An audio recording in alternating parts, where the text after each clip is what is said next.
నారాయణం నమస్కృత్య నరం చైవ నరోత్తమం దేవీం సరస్వతీం వ్యాసం తతో జయముదీరయేత్. హరి ఓం. పరమేశ్వర స్వరూపమైన సభకి నమస్కారం. ఈరోజు ప్రసంగాన్ని పూర్తి చేసేటటువంటి సమయానికి పరీక్షిన్ మహారాజు గారు అత్యంత ధర్మబద్ధంగా ఇత పూర్వం పాండవులు ఎలా పరిపాలన చేశారో వారి పరిపాలనని తలంపుకలకు తీసుకొస్తూ కృష్ణ పరమాత్మ యొక్క పాదార విందముల యందు ఎడతెగనటువంటి భక్తితో రాజ్యాన్ని సస్యశ్యామలంగా ఉండేటట్టుగా పరిపాలన చేస్తున్నాడు. అలా పరీక్షిత్ పరిపాలిస్తున్నటువంటి కాలంలో ఒక ఆశ్చర్యకరమైన సంఘటన జరిగింది. మీకు నిన్నటి రోజున నేను ఒక విషయాన్ని విజ్ఞాపన చేశాను. ఎందుచేత కృష్ణ నిర్యాణము ప్రారంభమైపోయింది ప్రథమ స్కంధంలో అంటే, శుకుడు భాగవతం చెప్పడానికి వచ్చి కూర్చోవాలి. అది ఒక చారిత్రాత్మకమైన సంఘటన. ఎందుకంటే శుకుడు వచ్చి కూర్చోడు. ఎందుకు కూర్చోడు అంటే, అసలు శుకుడికి అలా కూర్చోవలసిన అవసరం లేదు. నిరంతరము బ్రహ్మమునందు రమిస్తూ ఉంటాడు. అటువంటి వాడు, మీకు నేను మొదటి రోజున అనుకుంటా విజ్ఞాపన చేశాను, ఒక ఆవు పాలు పితకడానికి ఎంత సమయం పడుతుందో అంతకన్నా ఆయన ఏ ప్రాంతమునందు నిలబడడు. అటువంటి వాడు వచ్చి కూర్చోవాలి. అలా కూర్చోవాలంటే అదొక గొప్ప సందర్భం. ఆ సందర్భం ప్రారంభమైతే అసలు భాగవతం ప్రారంభం కావాలి. ఇంకక్కడి నుంచి మళ్ళీ అవతారములను వరుసగా తీసుకురావాలి. అది తీసుకురావాలంటే కృష్ణ నిర్యాణాది ఘట్టములు పూర్తవ్వాలి. అందుకని చెప్పి కృష్ణ నిర్యాణం ముందు వస్తుంది ప్రథమ స్కందంలో అని మీకు నేను మనవి చేశాను.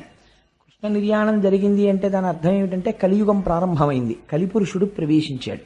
కలిపురుషుడు ప్రవేశించిన దగ్గర నుంచి ఒక రకంగా ఆలోచిస్తే కలిపురుష ప్రవేశము చేత వచ్చేటటువంటి ప్రయోజనం ఒకటి ఉంది. ఆ మాట నేనంటే కొంచెం ఆశ్చర్యకరంగా, అదేమిటండి మీరు అలా మాట్లాడారు అని మీకు అనిపించవచ్చు. కానీ ఒక యథార్థం నేను మీకు మనవి చేస్తున్నాను. కలియుగంలో ఉండేటటువంటి మొట్టమొదటి గొప్పతనం ఏమిటంటే, నామాన్ని పట్టుకుంటే చాలు, చాలా తేలికే. జాగ్రత్తగా నామాన్ని పట్టుకుని ఉండగలిగితే, ఈశ్వర కథని పట్టుకుని ఉండగలిగితే తరిస్తాడు.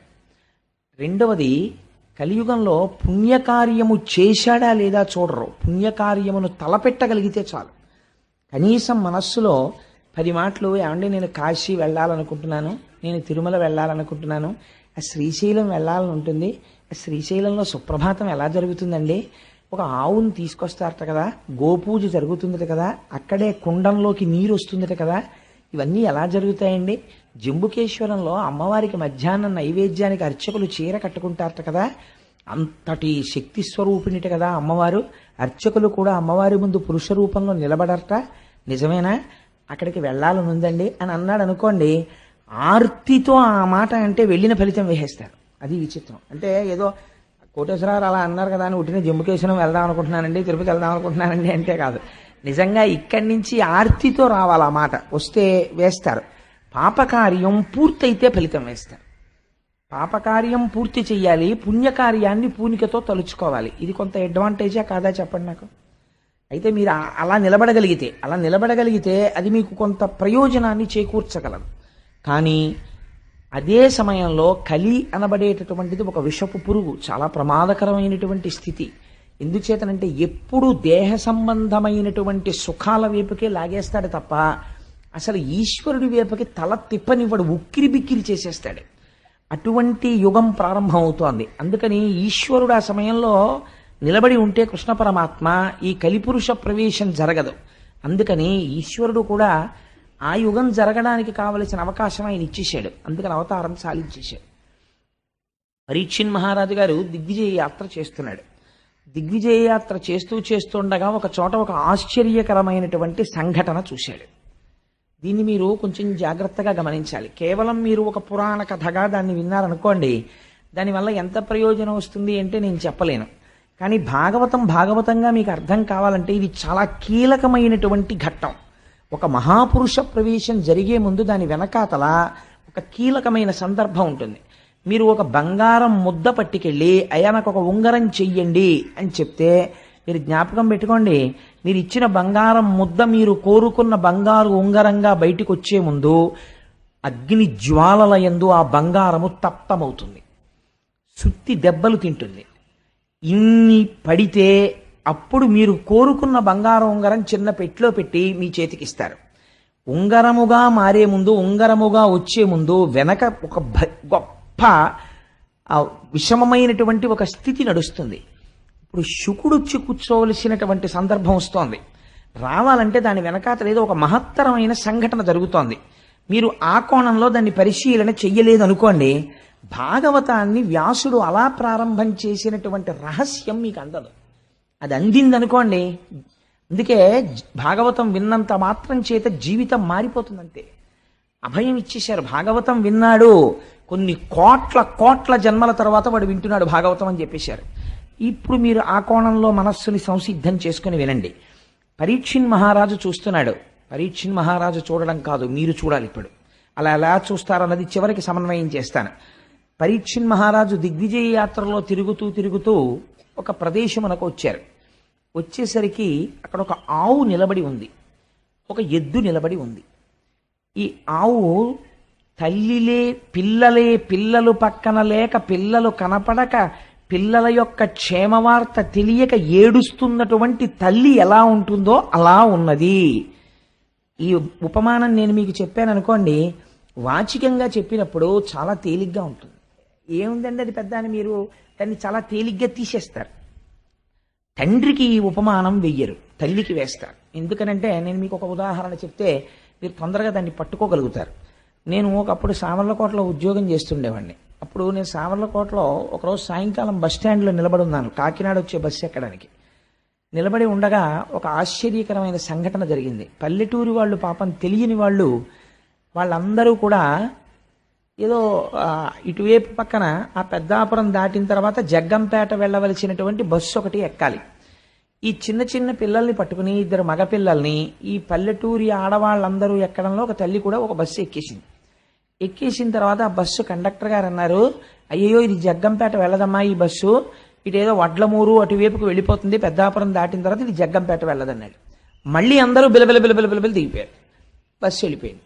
బస్సు వెళ్ళిపోయిన ఒక్క 5 నిమిషాలకి ఈ తల్లితో పక్కనున్నావిడంది, మీ రెండో పిల్లాడేడే అంది.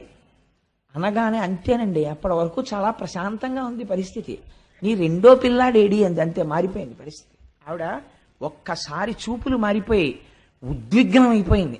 అయిపోయి అటు ఇటు చూసింది, కొడుకు కనపడలేదు. ఒక 2 నిమిషాలు మాత్రం అడిగింది, కొడుకేడి, మా అబ్బాయిడు అంది. కనపడలేదు. అంతే, బస్సు వెళ్ళిపోయి 10 నిమిషాలు అయిపోయింది. ఈవిడ పరిగెడితే దొరుకుతాడండి?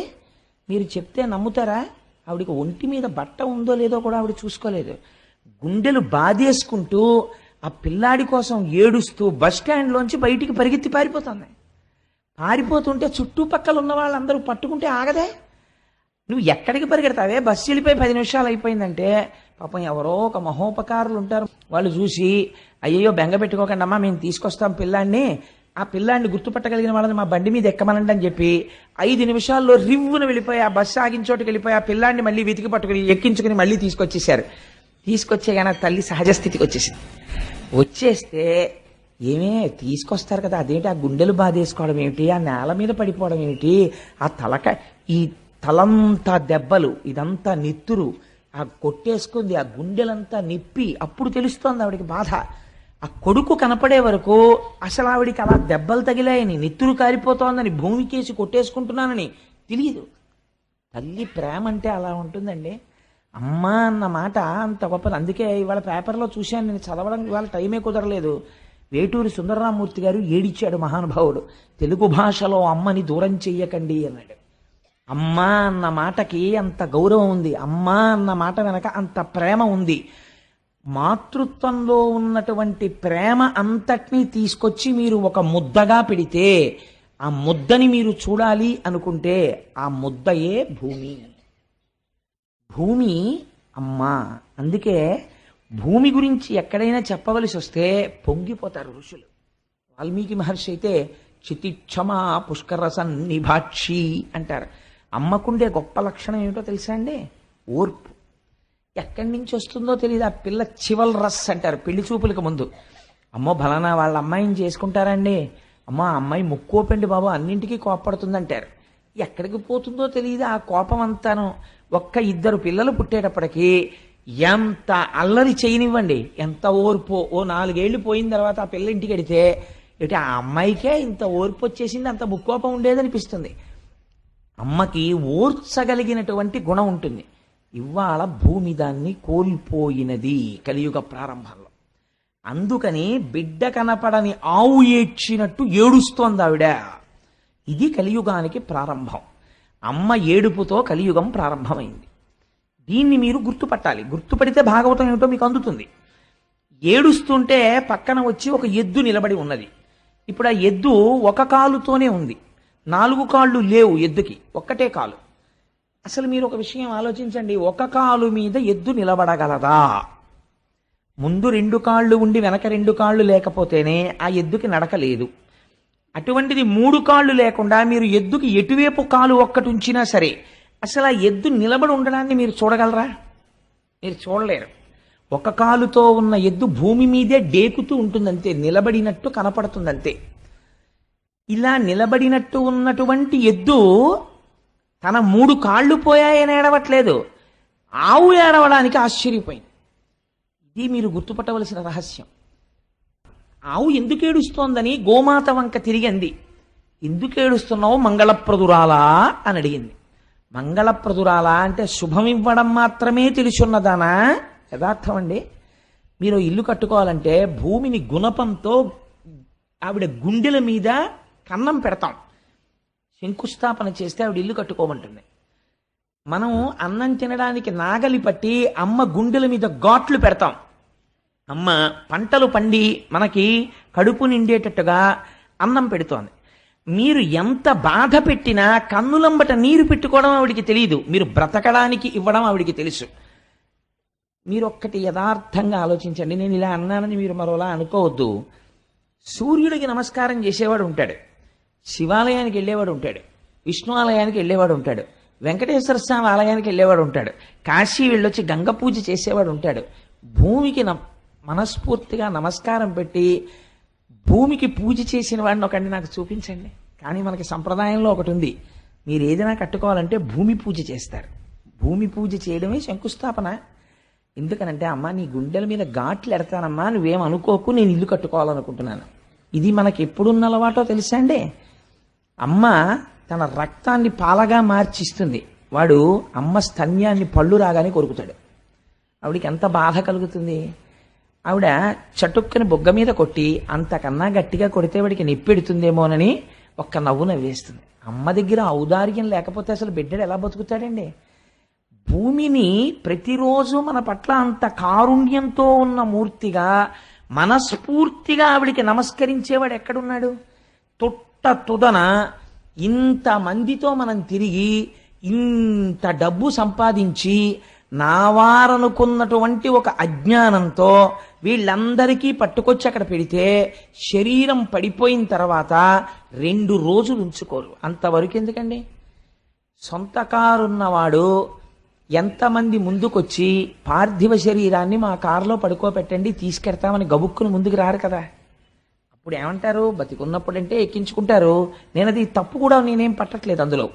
ఒక అమంగళం అంతే. శివము వెళ్ళిపోయిన తర్వాత ఆ తర్వాత ఏమంటారు? ఆ ఊపిరి వెళ్ళిపోయింది అనుకోండి, ట్యాక్సీ మాట్లాడండి అంటారు. శవాల్ ట్యాక్సీలని వేరే ఉంటాయి అవి. అది తీసుకొస్తే వాళ్ళు 2 రేట్లు చెప్తారు. వెనక సీట్లో పడుకోబెడితే 5,000 అవుతుందండి, డిక్కీలో పడుకోబెడితే 1,000 రూపాయలు అవుతుందండి అంటాడు. అప్పుడు మాట్లాడేవాడు ఏమంటాడంటే, ఒరే ఎందుకురా పాడి చేసిస్తాం అనవసరంగా, ఇంక ప్రాణం పోయిన తర్వాత ఎక్కడ పడుకోబెడితే ఏంటి, డిక్కీలో పడుకోబెట్టే అంటాడు. అంటే వాడు 6 అడుగులు పొడుగున్నాడు, చాలా పొడుగు, ఆ మనిషి పట్టడని ఏం చూడరు. వాయువు వెళ్ళిపోయిన తర్వాత కొరియబారిపోయిన శరీరాన్ని విరిచినట్టు విరిచేసి తోసేసి డిక్కీ వేసేసి తీసుకుపోతారు. ఎక్కడుందండి మనిషికి విలువ? ఆ శివము వెళ్ళిపోయిన తర్వాత అలాంటి శరీరాన్ని ఎవ్వరూ పుచ్చుకోరు. ఏమంటే కాసేపు నా చెప్పులు ఉంచుకోండి అంటే ఉంచుకుంటారు, కాసేపు ఈ శవాన్ని అట్టే పెట్టండి అంటే ఎవడు పుచ్చుకోడు, నీ అసాధ్యం కొలబడుబో అంటారు. అలాంటిది మళ్ళీ పుచ్చుకునేది ఎవరైనా ఉంటే అమ్మ ఒక్కతే పుచ్చుకోవాలి. నిజంగా ఎంత ఔదార్యంతో మనం లేవగానే భూమికి నమస్కరించి భూమి మీద పడి ప్రణిపాతం చేసి అమ్మా నన్ను మన్నించు, నాకు తక్కడం తప్ప మార్గం లేదమ్మా అని లేవాలి. కానీ మనం నమస్కరించకపోయినా ఆవిడ ఏమీ అంటలేదు, అన్నం పెడుతోంది, క్షేమం కోరుతోంది. ఆవిడ మంగళప్రదురాలు కాదని మీరు అనగలరా? ఇది మంగళప్రదురాలైన గోవు ఏడుస్తోందని చెప్తే. ఇప్పుడు ఆ గోవు ఏడుస్తుంటే ఎద్దు అడిగింది, నువ్వు ఎందుకు ఏడుస్తున్నావు, నీకేం బాధ కలిగింది, నువ్వు చాలా సంతోషంగా ఉండేదానివి కదా, ఒకప్పుడు రేఖామయద్ధుధా కలశాతపత్ర వజ్రాంకుశాంబురుహ కల్పక శంఖ చక్రై అని ఆ అమృతపాత్ర, వజ్రము, నాగలి, శంఖము మొదలైనటువంటి గుర్తులు కలిగినటువంటి శ్రీపాదములు కలిగినటువంటి స్వామి నడయాడినటువంటి భూమి కదా, దేనికి ఏడుస్తున్నావు నువ్వు అని అడిగింది. అడిగితే భూమి అంది, దేనికి ఏడుస్తున్నానో తెలుసా, నాకు ఏదో బాధ కలిగిందని నేను ఏడవట్లేదు, నా బాధ ఎప్పుడు అలాగే ఉంటుంది, కృతయుగమైనా ఇంకోటైనా. మీరు బాగా గుర్తు పెట్టుకోవలసిన లక్షణాన్ని చెప్తోంది భూమి. భూమి బరువు గురించి ఏడవదు. నాకు కొడుకు పుట్టాడనుకోండి, మళ్ళీ ఇంకోటి పుట్టేశాడు రా బాబోయ్, నేను మళ్ళీ వాడిని మొయ్యాలని భూమి ఏమి ఏడవదు. ఒకటి వెళ్ళిపోయాడు అనుకోండి, అమ్మయ్యా కొంత బరువు తగ్గింది బాబోయ్ అని భూమి సంతోషించదు. భూమి ఫిజికల్ వెయిట్ అంటే పైన ఉండేటటువంటి సామాన్యమైన బరువు గురించి భూమి ఎన్నడూ ఏడవదు. పిల్లాడు 2 కంచాల అన్నం తిన్నా అమ్మ బాధపడదు, షేరు పాలు తాగినా అమ్మ బెంగ పెట్టుకోదు, తన అన్నం తినడం మానేసి నేను తినేశాను రా అని కొడుక్కి పెట్టేస్తుంది. అమ్మ ఎప్పుడు బాధపడుతుంది, కొడుకు అబద్ధాలాడి తండ్రికి అపఖ్యాతి తీసుకొస్తే అమ్మ బాధపడుతుంది. ఇప్పుడు బాధపడుతోంది గోవు, దేనికి బాధపడుతోంది, బయట ఉన్న బరువు కేడవట్లేదు. ఇది చెప్తున్నారు కలియుగ ప్రారంభంలో ఎందుకు భూమి ఏడుస్తుందో. అలా ఏడవకుండా చూడవలసిన బాధ్యత నీ మీద ఉన్నది. ఎందుకు ఏడుస్తోంది ఆవు, ఇప్పుడు చెప్తోంది కలి ప్రవేశించాడయా అని. నేను ఏడుస్తున్నానంటావేమిటి, నేను ఎందుకు ఏడుస్తున్నానో కారణం ఏమిటో తెలుసా, నీకు 3 కాళ్ళు లేకపోవడం. నీ 3 కాళ్ళ లేని తనాన్ని చూసి నేను ఏడుస్తున్నానంది.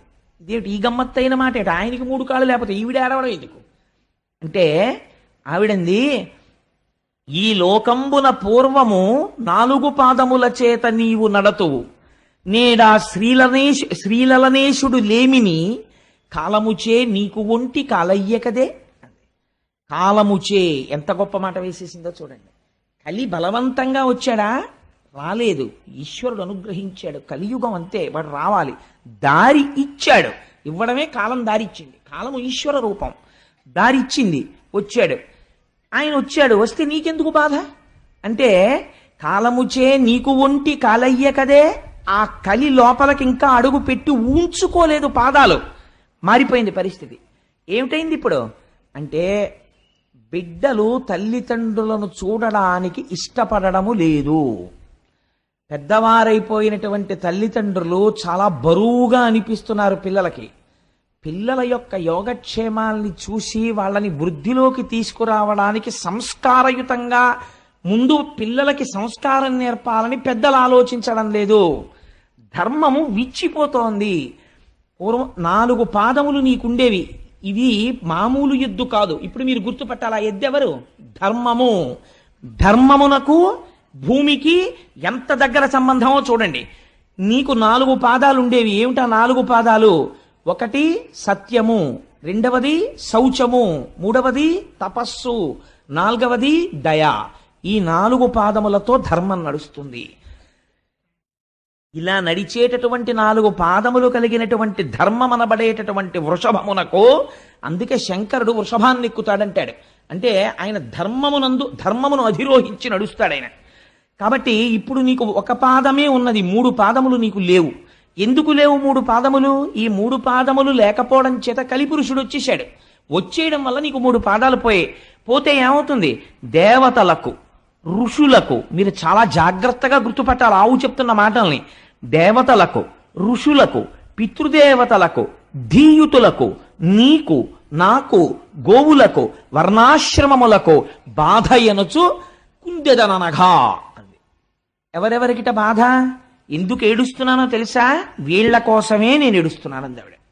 ఎవరి కోసం, దేవతలకు, దేవతల గురించి ఏడుస్తున్నాను. ఎందుకు ఏడుస్తున్నాను, రాబోయేటటువంటి కాలంలో యజ్ఞయాగాది క్రతువులను విమర్శించేటటువంటి వాళ్ళు ఎక్కువైపోతారు. యజ్ఞయాగాది క్రతువులు ఒక్క మన సనాతన ధర్మంలో మాత్రమే ఉంటాయి, ఇంకెక్కడా లేవు. యజ్ఞము చెయ్యడం, అగ్నిహోత్రంలో హవిస్సు వెయ్యడం, మీరు మళ్ళీ సంపదని పొందడానికి అగ్నిహోత్రము ద్వారా దేవతలకు హవిస్సులు ఇస్తే ప్రీతి చెందినటువంటి దేవతలు మళ్ళీ వర్షాన్ని కురిపించి మీకు సంపదలను ఇస్తారు. మీరు తిరిగి వారి పట్ల కృతజ్ఞత ప్రకటించినప్పుడు దేవతల యొక్క ఆగ్రహమునకు గురవుతారు. కాబట్టి దేవతలకి హవిస్సులు ఇవ్వరు. హవిస్సులు ఇవ్వనటువంటి మనుష్యులకి శుభాన్ని మేము చెయ్యం అని దేవతలు చెయ్యరు. కాబట్టి హవిస్సులు పొందని దేవతలు తయారవుతారు. ఎందుచేత అంటే ఏది సనాతన ధర్మమో, ఏ సనాతన ధర్మము ఈ గడ్డ మీద నిలబడిందో ఆ గడ్డ మీద సనాతన ధర్మము విమర్శకి గురైపోతుంది. కాబట్టి ఏమైపోతుంది, యజ్ఞయాగాది క్రతువులు నశించిపోవడం ప్రారంభమవుతుంది. అందుకని దేవతలకు, ఋషులకు, ఎవరు వేదం కష్టపడి చదువుకుని స్వరం తెలుసుకుని చాలా కష్టపడి ఆ స్వరంతో వేదం చెప్తాడో అసలు ఆ వేదాన్ని ఆదరించాలనేటటువంటి బుద్ధి నశించిపోతుంది లోకంలో. ఎవడు తపస్సుతో ఉన్నాడో, ఎవడు నాకు లోకములో విషయసుఖములు అక్కర్లేదని జడలు కట్టి భగవంతుని ఎందున్నాడో వాడిని రాళ్లు పెట్టి లోకం కొట్టేటటువంటి రోజు వస్తుంది. అలాంటి వాడిని చూసి నిష్కారణంగా విమర్శ చేసేటటువంటి రోజులు బయలుదేరిపోతాయి. నేను ఈ మాట అంటే నేను అసందర్భంగా అన్నానని మీరు అనుకోకండి. నేను తరచూ ఒక మాట చెప్తుంటాను. నాకు ఎక్కడైనా నేను తెల్లటి బట్టలు కట్టుకుని వెళ్ళిపోతుండగా నాకు కె విశ్వనాథ్ గారు కనపడితే, విశ్వనాథ్ గారికి నాకు మధ్యలో ఒక మురుగుడు గుంట ఉంటే నేను అది మురుగుడు గుంట ఉందని పక్కకి కూడా వెళ్లకుండా వారి పాదములకు ప్రణిపాతం చేయడానికి మురుగుడు గుంటలో పడిపోతాను అంటుంటాను. ఎందుకని అంటే బహుశా సినిమా రంగంలో ఆయన ఒక ఋషి. నేను ఈ మాట ఎందుకు అంటున్నానో తెలుసా అండి? ఆయన ఒక సినిమా తీశారు, నాకు ఆ పేరు జ్ఞాపకం లేదు, కానీ అందులో ఒక ఆఫీసరు వేదం చదువుకున్న వాళ్ళకి స్టైపెండ్ గ్రాంట్ చేస్తాడు. వేదం చదువుకుని 60 ఏళ్ళో 70 ఏళ్ళో వచ్చేసి వృద్ధుడైపోయినటువంటి పండితుడు పైన వస్త్రం కూడా లేకుండా ఉత్తరీయం వేసుకుని వచ్చి నిలబడితే ఆఫీసర్ ఎదురుగుండా 4 కుర్చీలు ఖాళీ ఉంటాయి. కూర్చోమని కూడా చెప్పడు, గోళ్లు కొరుకుతుంటాడు ఆయన. గోళ్లు కొరుక్కోవడం అంటే పని లేనివాడు చేసే పని ఏంటంటే గోళ్లు కొరుక్కుంటున్నామని. ఆయన కాలం గురించి మాట్లాడుతుంటాడు. అది విచిత్రం. అసలు కాలస్వరూపమైన ఈశ్వరుడు గురించి వేదం చెప్తోంది. వేదం చదువుకున్న వాడిని నించోపెట్టాడు, తను కూర్చున్నాడు. ఏమిటండి మీకు స్టైపెండ్ ఇమ్మంటారు, స్టైపెండ్ ఇమ్మంటారు, మీకేమొచ్చు చెప్పండి అంటాడు. ఘన చెప్పడం, జట చెప్పడం అంటే మాటలు కాదు. ఆయన ఘన జట చెప్తుంటాడు. చెప్తుంటే అబ్బబ్బబ్బబ్బబ్బబ్బా ఆ మాట మళ్ళీ ముందు పెట్టి వెనకబెట్టి, ముందు పెట్టి వెనకబెట్టి ఎంతసేపు చెప్తారంటే టైం వేస్ట్ అంటాడు. సరే, ఆ తర్వాత ఇప్పుడు నేను సినిమా గురించి అంత ఎందుకు గానండి అంటే ఏమైంది, కలియుగం ఎలా ఉంటుందో సెల్యులాయిడ్ మీద విశ్వనాథ్ గారు చూపించారు. ఇలా చూపించిన డైరెక్టర్ని ఒకటి నాకు చూపించండి. వేదము అవమానింపబడుతుంది. వేదం గురించి తెలుసున్నవాడు వేదం గురించి మాట్లాడాలి. వీడికి ఏం తెలుసు అని వేదం చదువుకున్న వాడికి వీడు స్కాలర్షిప్ను, వీడు అదే స్టైపెండ్ గ్రాంట్ చేస్తాడు. ఘన జటా చదువుకున్న 70 సంవత్సరముల మహాపండితుణ్ణి నిలబెట్టి వేదం చదివితే వీడు నిర్ణయించి నెలకు 200 రూపాయలు గ్రాంట్ చేసేంత మొనగాడా? అంత అద్భుతంగా విమర్శ చేశాడు మహానుభావుడు. అందుకని దేవతలకు, ఋషులకు, పితృదేవతలకు తద్దినాలు పెట్టేవాళ్ళు కొరవైపోతారు. పితృదేవతలు ఏడుస్తుంటారు. ఒక్కడు తద్దినం పెట్టేవాడు కనపడ్డం. ఎందుకు పెట్టడు అంటే, ఎందుకండి శ్రాద్ధం పెట్టడం? శ్రాద్ధం అంత షార్ట్ కట్ ఏది ఉండదు. నేను ఒక మాట అంటే మీరు ఏమనుకోకండి, భాగవతంగా చెప్పేస్తే భాగవతం ఎందుకండి? పెద్ద కోడల్ని ఇంటికి తెచ్చుకునే ముందు అంత జాగ్రత్త ఎందుకు పడతారో తెలుసా? రేపొద్దున్న పితృదేవతలకి అందాలి అంటే ఆ పెద్ద కోడలు దీపం పెట్టాలి. కొడుకును పుట్టినటువంటి వాడు పెడితే అందుకోరు, కోడలు దీపం పెట్టాలి. తల్లిదండ్రుల పట్ల, అత్తమామల పట్ల సంస్కృతి సంస్కారం ఉన్న కోడలైతే దీపం పెడుతుంది. నేను ఎన్ని ఇళ్లలో చూశాను, తద్దినం పెట్టేటప్పుడు అసలు కోడలు వచ్చి దీపమే పెట్టదు. కాబట్టి పితృదేవతలకు ఇంత గొప్ప కోడలరా నా కోడలని వాళ్ళు ఏడుస్తారు అప్పుడు. అందుకని పితృదేవతలకు, నీకు ధర్మం పోతోంది, నాకు భూమికి, నీకు నాకు గోవులకు, ఆవులు అవమానింపబడతాయి. ఎప్పుడు చెప్పేసిందో చూడండి, కలియుగ ప్రారంభంలో చెప్పేసింది. ఆవుల్ని కొడతారు, ఆవుల్ని అమ్ముతారు, ఆవుల తోళ్లు తీసేస్తారు, ఆవు మాంసం తింటారు. గోవు అవమానింపబడిన చోట ఏ గోవు నుంచి వచ్చిన సమస్త పదార్థములు గౌరవింపబడ్డాయో అక్కడ గోవుల్ని రక్షించుకోవడానికి కేంద్రాలు వెలియవలసినటువంటిది, ఉద్యమాలు నడపవలసినటువంటి దౌర్భాగ్యం ఈ జాతికి వచ్చేస్తుంది. కాబట్టి గోవులకు, నానావర్ణాశ్రమములకు బాధయనచు కుందెదననగా కలియుగం ప్రవేశించింది అనడానికి ఇదే గుర్తు. వీళ్ళందరూ బాధలకు గురవడం ప్రారంభమైపోతోంది. అందుకు ఏడుస్తున్నానయ్యా అంది అని ఒక మాట చెప్పింది. నీకు 4 పాదములు ఉండేవి, సత్యము, శౌచము, తపస్సు, దయ. ఇప్పుడు ఇందులో 3 పాదములు పోయాయి. మీరు అలా చెప్తే నేను అలా అన్నాను అనుకోండి, ఇప్పుడు అది బయట ఉన్నటువంటి ఒక ఎద్దా కాదని నేను అంటున్నాను కదా. ఎద్దు ధర్మస్వరూపం, ఆవు భూస్వరూపం అని కదా నేను చెప్తున్నాను. ధర్మస్వరూపమునకు 3 పాదాలు పోయాయంటే ఎలా పోతాయండి? మీరు ధర్మమన్నా ఆచరించాలి, అధర్మమన్నా ఆచరించాలి కదా. మీరు ధర్మంగా ఉండాలి, మీరు ధర్మం చేయలేదు కాబట్టి ఏం చేసినట్టు? అధర్మం చేసినట్టు. కాబట్టి ఈ 3 పాదాల స్థానాల్లో మరి అధర్మమైనటువంటి 3 ఏముంటాయి? అవేవో తిరుగుతున్నాయి అన్నమాట బయట. ఈ 3 ఇక్కడ లేవు అంటే 3 తిరగకూడనివేవో తిరుగుతున్నాయి. అవి ఇక్కడ ధర్మానికి ఉండవు పాదాలుగా, అధర్మానికి ఉంటాయి. దాని గురించి చెప్పక్కర్లేదు. కానీ ఆ 3 ఏమిటై ఉంటాయి? ఆ 3 తిరగబట్టి ఈ 3 తెగిపోయాయి. ఏ 3 తిరుగుతున్నట్టు అంటే సత్యం అనేటటువంటి పాదము తెగదు. జ్ఞాపకం పెట్టుకోండి. ఎందుకని? ఇన్ని అధర్మాలు చేసినా దేవుడి గురించి తెట్టేటటువంటి వాడికి కూడా లోపల దేవుడు ఉన్నాడు కాబట్టి తిరుగుతున్నాడు. వాడు తిన్నది జీర్ణం చేయడం మానేశాడు అనుకోండి, చచ్చి ఊరుకుంటాడు. వాడు ఏం తిడతాడు వాడు? అందుకని లోపల ఆయన ఉండి ఊపిరిని వాక్కుగా మారిస్తే తిడుతున్నాడు కృతజ్ఞుడై. కాబట్టి ఈశ్వరుడు ఇంకా ఉన్నాడు కాబట్టి ఈ లోకం ఉన్నది, మారని పదార్థము ఇంకా కాపాడుతోంది. కాబట్టి సత్యం ఎలా ఉన్నది? అదొక్కటే పాదం.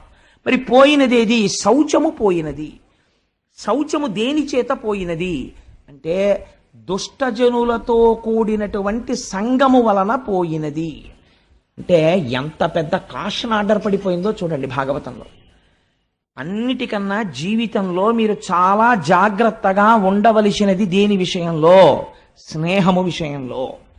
మీ ఇంటికి తమంత తాముగా 50 మంది రావచ్చు, 50 మంది మాట్లాడచ్చు. మీ స్థితి నుంచి మీరు జారిపోకూడదు. జారిపోకుండా దుష్టుడైన వాడు మీ ప్రమేయం లేకుండా ఒకనాడు మీకు తారసపడతాడు, మీతో వచ్చి మాట్లాడతాడు. వాడి మాటలు మీరు ఎలా వినాలంటే తామరాకు మీద నీటి బొట్టు పట్టినట్టు పట్టాలి. అది వెంటనే జారిపోవాలి తప్ప, ఒక చిరునవ్వుతో విని వదిలిపెట్టాలి తప్ప, దానికి మీరు మనసులో స్థానం ఇచ్చారనుకోండి అంతే, శౌచము పోతుంది. శౌచం అంటే ఏమిటో తెలుసా అండి? ఆచారము, నడువడి, వ్యవహారము ఇవన్నీ నశించిపోతాయి. వాడు మాట చెప్తాడు, ఎందుకంటే అవన్నీ ఏం అక్కర్లేదంటాడు. అవన్నీ అక్కర్లేదండి, ఎవరు చెప్పారు మీకు? అవన్నీ ఏం అక్కర్లేదంటాడు. తండ్రికి శ్రాద్ధం పెట్టాలని ఎవరు చెప్పారు? పెట్టక్కర్లేదంటాడు. అందుకని శౌచము పోయినది. దేని వలన పోయినది? మీరు ఒకటి జ్ఞాపకం పెట్టుకోండి, ఆచారం అవసరమా అవసరము లేదా? ఆచారం అవసరమే అని నేను అంటాను. ఎందుకంటానో చెప్పనండి. ఆచారము ముందు లేకపోతే మీరు మొహం కడుక్కోకుండా అన్నం ఎందుకు తినరు? మొహం కడుక్కోకుండా అన్నం ఎందుకు తినకూడదండి? మొహం కడుక్కోకుండా లోపలికి ఎడుతోంది కదా, పాచి ఎక్కడి నుంచి వచ్చింది? మీలోంచి వచ్చిన పాచే కదా మీ నాలిక మీద ఉన్నది, పళ్ళ మీద ఉన్నది. నేనే పుచ్చేసుకుంటాను, మళ్ళీ నేను తింటాను అన్నం. ఎందుకు తింటలేదు? లేకపోతే మీరు స్నానం చేయకుండా అన్నం ఎందుకు తింటలేదు? లేకపోతే నేను చొక్కా కింద ప్యాంటు పైన వేసుకుంటాను, ఎందుకు వేసుకోరు? అంటే ఒక ఆచారం ఉన్నది ప్రపంచంలో. ముందు ఒక మంచి జరగడానికి దానికి కావలసినటువంటి ఉపకరణములు ఆచారము చేత సిద్ధిస్తాయి. మీరు తిన్నటువంటి పదార్థమునందు శౌచం ఉండొచ్చు. భార్య ఎంతో కష్టపడి మంచి పదార్థం వండింది, మీరు రోజు మొహం కడుక్కోకుండా అన్నం తింటే ఏమవుతుంది? బ్యాక్టీరియా అంతా మళ్ళీ కడుపులోకి వెళ్ళి లేనిపోని జబ్బు వస్తుంది. మొహం కడుక్కోవడం అనేది ఆచారం అయితే, మొహం కడుక్కున్న తర్వాత అన్నం తినడం అనేటటువంటిది తదనంతరం ఈశ్వరుని యొక్క అనుగ్రహం పొందడానికి మీరు చేసేటటువంటి కర్మ యొక్క సాఫల్యతని పొందడానికి కావలసిన రీతిలో సంసిద్ధం అవడం. ఆ స్థాయిలో ఆచారం అవసరమా కాదా? అవసరమే. ఏ స్థాయిలో అవసరం లేదు? రమణ మహర్షికి అవసరం లేదు. రమణ మహర్షి గోచి పెట్టుకుని 30 రోజులు స్నానం చేయకుండా తిరుగుతారు. మీరు ఆయన్ని సామాన్యుణ్ణి పోలుస్తారా? జ్ఞాని ఎక్స్ట్రీమ్. జ్ఞానితో సామాన్యుణ్ణి పోల్చడం కుదరదు. ఆయన బ్రహ్మమునందు రమిస్తున్నాడు, నువ్వు రమించి మాని. అప్పుడు నీకు అసలు ఒంటి మీద బట్టలేదన్న విషయం స్పృహలో లేదు. అప్పుడు ఈ ఆచారం గురించి మాట్లాడలేవు. ఇప్పుడు నువ్వు ఆచారం గురించి ఎలా మాట్లాడతావు? కుదరదు. అది కుదిరేటటువంటి విషయం కాదు. నీకు ఈ స్థాయిలో ఆచారం అవసరమే. రమణులు నిర్ధారించారు. రమణులు సంధ్యావందనం చేయలేదని రమణుల ఆశ్రమంలో ఉన్నటువంటి రమణుల యొక్క మేనల్లుడు ఒక ఆయన సంధ్యావందనం చేయడం మానేశాడు. మా మామగారే చేరి నేను ఎందుకు చేయాలన్నాడు. అంటే ఆశ్రమంలో ఉన్న వాళ్ళు రమణ మహర్షికి చెప్పారు, నా స్థాయి వాడిది ఇంకా పొందలేదు. పొందిన నాడు తనంత తాను సంధ్యావందనం చెయ్యవలసిన అవసరం లేకుండా జ్ఞానిగా నిలబడ్డం వాడికి తెలుస్తుంది. అప్పటి వరకు వాడు సంధ్యావందనం చెయ్యాలి. ఎవరో 100వ మెట్టు మీద నించున్నాడు, ఆయన ఎలా ఎక్కాడో తెలుసుకోకుండా మీరు 1వ మెట్టు నుంచి ఎక్కను 100వ మెట్టు మీదకి ఎగురుతానంటే నడుము విరిగిపోతుంది. కాబట్టి అలా ఎక్కకూడదు. మీరు 1వ మెట్టు, 2వ మెట్టు, 3వ మెట్టు ఎక్కాలి. అందుకని శౌచము పోయినది. దేని వలన పోయినది? దుష్ట సంగము వలన శౌచము పోయినది. మొదటి పాదము తెగిపోయింది అక్కడతో. మరి రెండవ పాదము పోయినది. శౌచం అంటే ఒకటి గుర్తుపెట్టుకోండి, శౌచం అంటే నిరంతర బాహ్యాడంబరము కాదు. ఎప్పుడు ఇక్కడ ఆడంబరం శౌచంలోకి రాదు. బాహ్యాంతర శుచి అని రెండు మాటలు వాడతాం మనం. నీళ్లు తీసి చల్లుకుని అపవిత్ర పవిత్రో వా సర్వావస్థ అంగతోపివా యస్మరేత్ పుండరీకాక్షం సబాహ్యాభ్యంతర శుచి అంటాం. బాహ్య స్నానము శరీరమునకు శౌచమిస్తుంది. అంతమునందు అంత లోపల శౌచము మీకు కేవలము బయట స్నానం చేసి మడిబట్ట కట్టుకుంటే రాదు. ఆ అంతఃశౌచం ఎలా వస్తుంది? మీరు తెల్లవారుజామునే లేచి సంధ్యావందనం చేస్తూ నిన్న రాత్రి మీరు అనుభవించినటువంటి భోగం గురించి ఆలోచించేస్తే మీకు అంతఃశౌచం ఎక్కడుంది? సంధ్యావందనం చేసేటప్పుడు మీరు వెంటనే దాన్ని విడిచిపెట్టి ఆచమనం చేయగానే పవిత్రులై మనస్సుని ఈశ్వరుడి దగ్గర పెట్టి సంసిద్ధులు కావాలి. అప్పుడు అది అంతఃశౌచం. బాహ్య శౌచాన్ని బయటవాడు కనిపెడతాడు, అంతఃశౌచాన్ని ఎవడు కనిపెడతాడు? మీకు మీరే సాక్ష్యంతే. అంతఃశౌచము బాహ్య శౌచము రెండూ ప్రధానమే. అంతఃశౌచం ఏర్పడడానికి బాహ్య శౌచం మరీ అవసరమైపోతుంది ఒక స్థాయిలో. ఆ తర్వాత మెట్లెక్కి ఒక స్థితికి చేరిపోయిన తర్వాత అది ఎంతవరకు అవసరం అన్నదాన్ని నిర్ధారించడం చాలా కష్టం అవుతుంది. అందుచేత ఇప్పుడు శౌచము దేని వలన పోయినది? దుష్ట సంగము వలన పోయినది.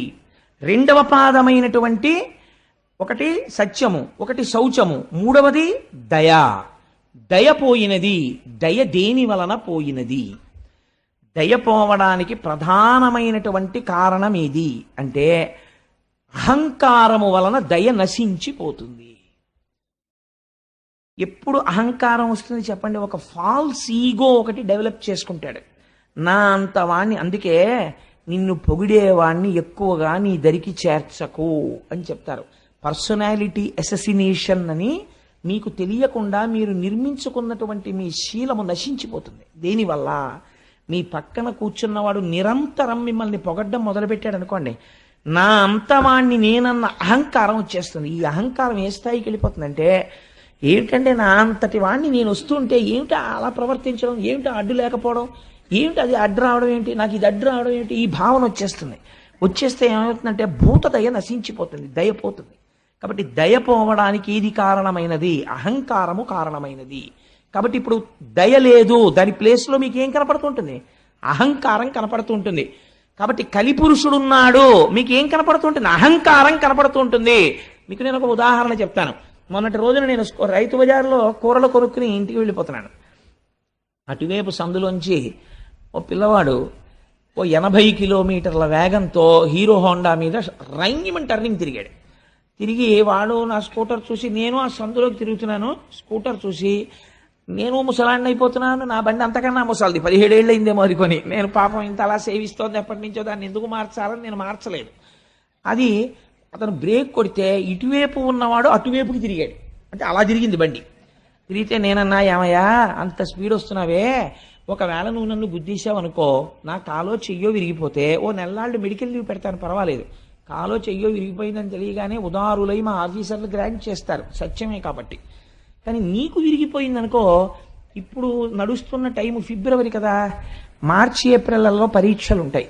నువ్వు ఎంత విలువైన విద్యా సంవత్సరాన్ని జీవితాన్ని పోగొట్టుకుంటావో. After all 80 kilometres speed thrill కోసం నీకు ఎందుకే ఇంత స్పీడు అన్నాను. అతను అన్నాడు, పోవాయ చెప్పొచ్చా ఎలవాయ నువ్వు అన్నాడు. అంటే నేను చాలా సంతోషించాను. మీరు దాని గురించి పెద్ద సీరియస్గా ఆలోచించక్కర్లేదు. అంటే నేను ఎందుకు చెప్తానంటే, అప్పుడు నేను అనుకున్నాను, ఓహో భాగవతం చెప్దాం అనుకుంటున్నాను కదా ఫిబ్రవరి 2వ తారీఖు నుంచి, ఈశ్వరుడు కలిదర్శనం చేయించాడు నాకు అనుకున్నాను. అంటే వాడికి ఒక పెద్ద అహంకారం అనమాట. నా అంత వాణ్ణి నేనేం తగిలిన బండికి 80 కిలోమీటర్స్ స్పీడ్లో బ్రేక్ వేసి బండి ఇలా తిరిగింది. అది ఎంత సంతోషం వాళ్ళకి ఇలా తిరిగిపోతుంటే. అలా అనుకుంటున్నాడు. అది చూడండి ఇప్పుడు ఏమైపోయింది. అది నిజంగా దయ కలిగిన వాడు అనుకోండి, అయ్యో మాస్టర్ మీరు అంత మాట అన్నారు, మీకు కూడా చూస్తుంటే 20 ఏళ్ల కుర్రాళ్ళ లేరు, పాపం మీకు కాలో చెయ్యో విరిగిపోతే మీకు ఇబ్బందే కదండి, అంత మాట అన్నారు నా వృద్ధిని కోరి, చాలా సంతోషం అండి అన్నాడు అనుకోండి. అతనికి దయ ఉందండి నా పట్ల. అంటే ఇప్పుడు అతని విషయంలో తెగిపోయిన ఎద్దే ఉంది అతనిలో. అంటే ఇప్పుడు ధర్మము యొక్క ప్లేస్ని ఎవరు రీప్లేస్ చేస్తున్నారు? అధర్మము రీప్లేస్ చేస్తాడు. కలిపురుషుడు వచ్చాడు. మామూలుగా మీరు దయ పోయినది, శౌచము పోయినది అన్నారనుకోండి, మీకు కలిపురుష దర్శనం ఎక్కడవుతుంటుంది? ఇప్పుడు మీరు పెద్ద సినిమా మీకు కనపడుతుంది ప్రపంచంలో. ఇప్పుడు మీరు రోడ్డు మీద వెళ్ళిపోతున్నారనుకోండి, మోటార్ సైకిల్ మీద వెళ్ళిపోతూ సెల్ ఫోన్ మాట్లాడుతున్నవాడు లోకమునందు దయలేనివాడు, వాడి ఎవరినైనా గుద్దేస్తాడు. కొంతమంది మోటార్ సైకిల్ మీద వెళ్ళిపోతూ ఈశ్వరుడు 2 చేతులు ఇస్తే వదిలేస్తారు, వాడికి ప్రమాదం మనకి ప్రమాదం. కాబట్టి ఇవన్నీ ఏమిటంటే కలిపురుష లక్షణాలే. కాబట్టి మీరు ఓహో ఇదంతా కలిపురుష లక్షణం ఇంత ప్రబలంగా ఉందన్నమాట అని మీరు వెంటనే కృష్ణపాదాలని స్మరించుకుంటూ ఉండాలి. కాబట్టి ఇప్పుడు ఏమైపోయినది? దయ అహంకారం వలన పోయినది. మూడవది తపస్సు. తపస్సు దేని వలన పోయినది? సమ్మోహము వలన పోయినది. సమ్మోహం అంటే ఏమిటి? ఇది ఒక విచిత్రమైనటువంటి లక్షణం. ఎందుకంటే అసలు ఆ చేయవలసిన అవసరం ఏముందండి అని. మీరు చాలా కృతక వేదాంతం ఒకటి వింటుంటారు, మీరు ఎప్పుడైనా విన్నారో లేదో. ఇవాళ భీష్మేకాదశి కదండి, మేమందరం సత్యనారాయణ వ్రతం చేసుకున్నామని మీరు ఎవరితోనో చెప్తున్నారు అనుకోండి. ఒక ఆయన వచ్చి అంటాడు, ఎందుకంటే అవన్నీ చెయ్యాలేంటి? ఇక్కడ ఉండాలండి శుద్ధి. ఇక్కడ శుద్ధి కోసం వాడు వ్రతం చేసుకున్నాడు. నీకంత శుద్ధి నిజంగా పొందేసిన వాడివైతే ఏమంటారో తెలుసా అండి? మహాత్మా అంటారు. పొద్దున్న మా ఇంటికి తత్వవిధానంద సరస్వతి మహారాజ్ అని ఒక మహానుభావుడు వచ్చారు. వారితో పాటు వేరొక పరివ్రాజకులు వచ్చారు. వారిని ఏమని పిలుస్తారో తెలుసా అండి? ఎప్పుడు నేను గమనిస్తూ ఉంటాను. రండి మహాత్మా అంటుంటారు అందరినీ. తత్వవిధానంద సరస్వతి మహారాజ్ దగ్గర శిష్యుడని చెప్పుకోవలసిన స్థాయి వారై ఉండవచ్చు వారు, లేదా వారి నాన్నగారి దగ్గర చదువుకున్నారు. అయినా వారికి అహంకారం ఉండదు. వారు ఆయన్ని కూడా తన పక్కన కూర్చోపెట్టుకుని చక్కగా వారిని పిలిచేటప్పుడు మహాత్మా రండి అంటారు. ఆ పిలుపులో ఆయనలో కలి ప్రవేశించలేకపోయాడు అనమాట. అందుకని అహంకారాన్ని చెక్ చేస్తున్నారు ఆయన.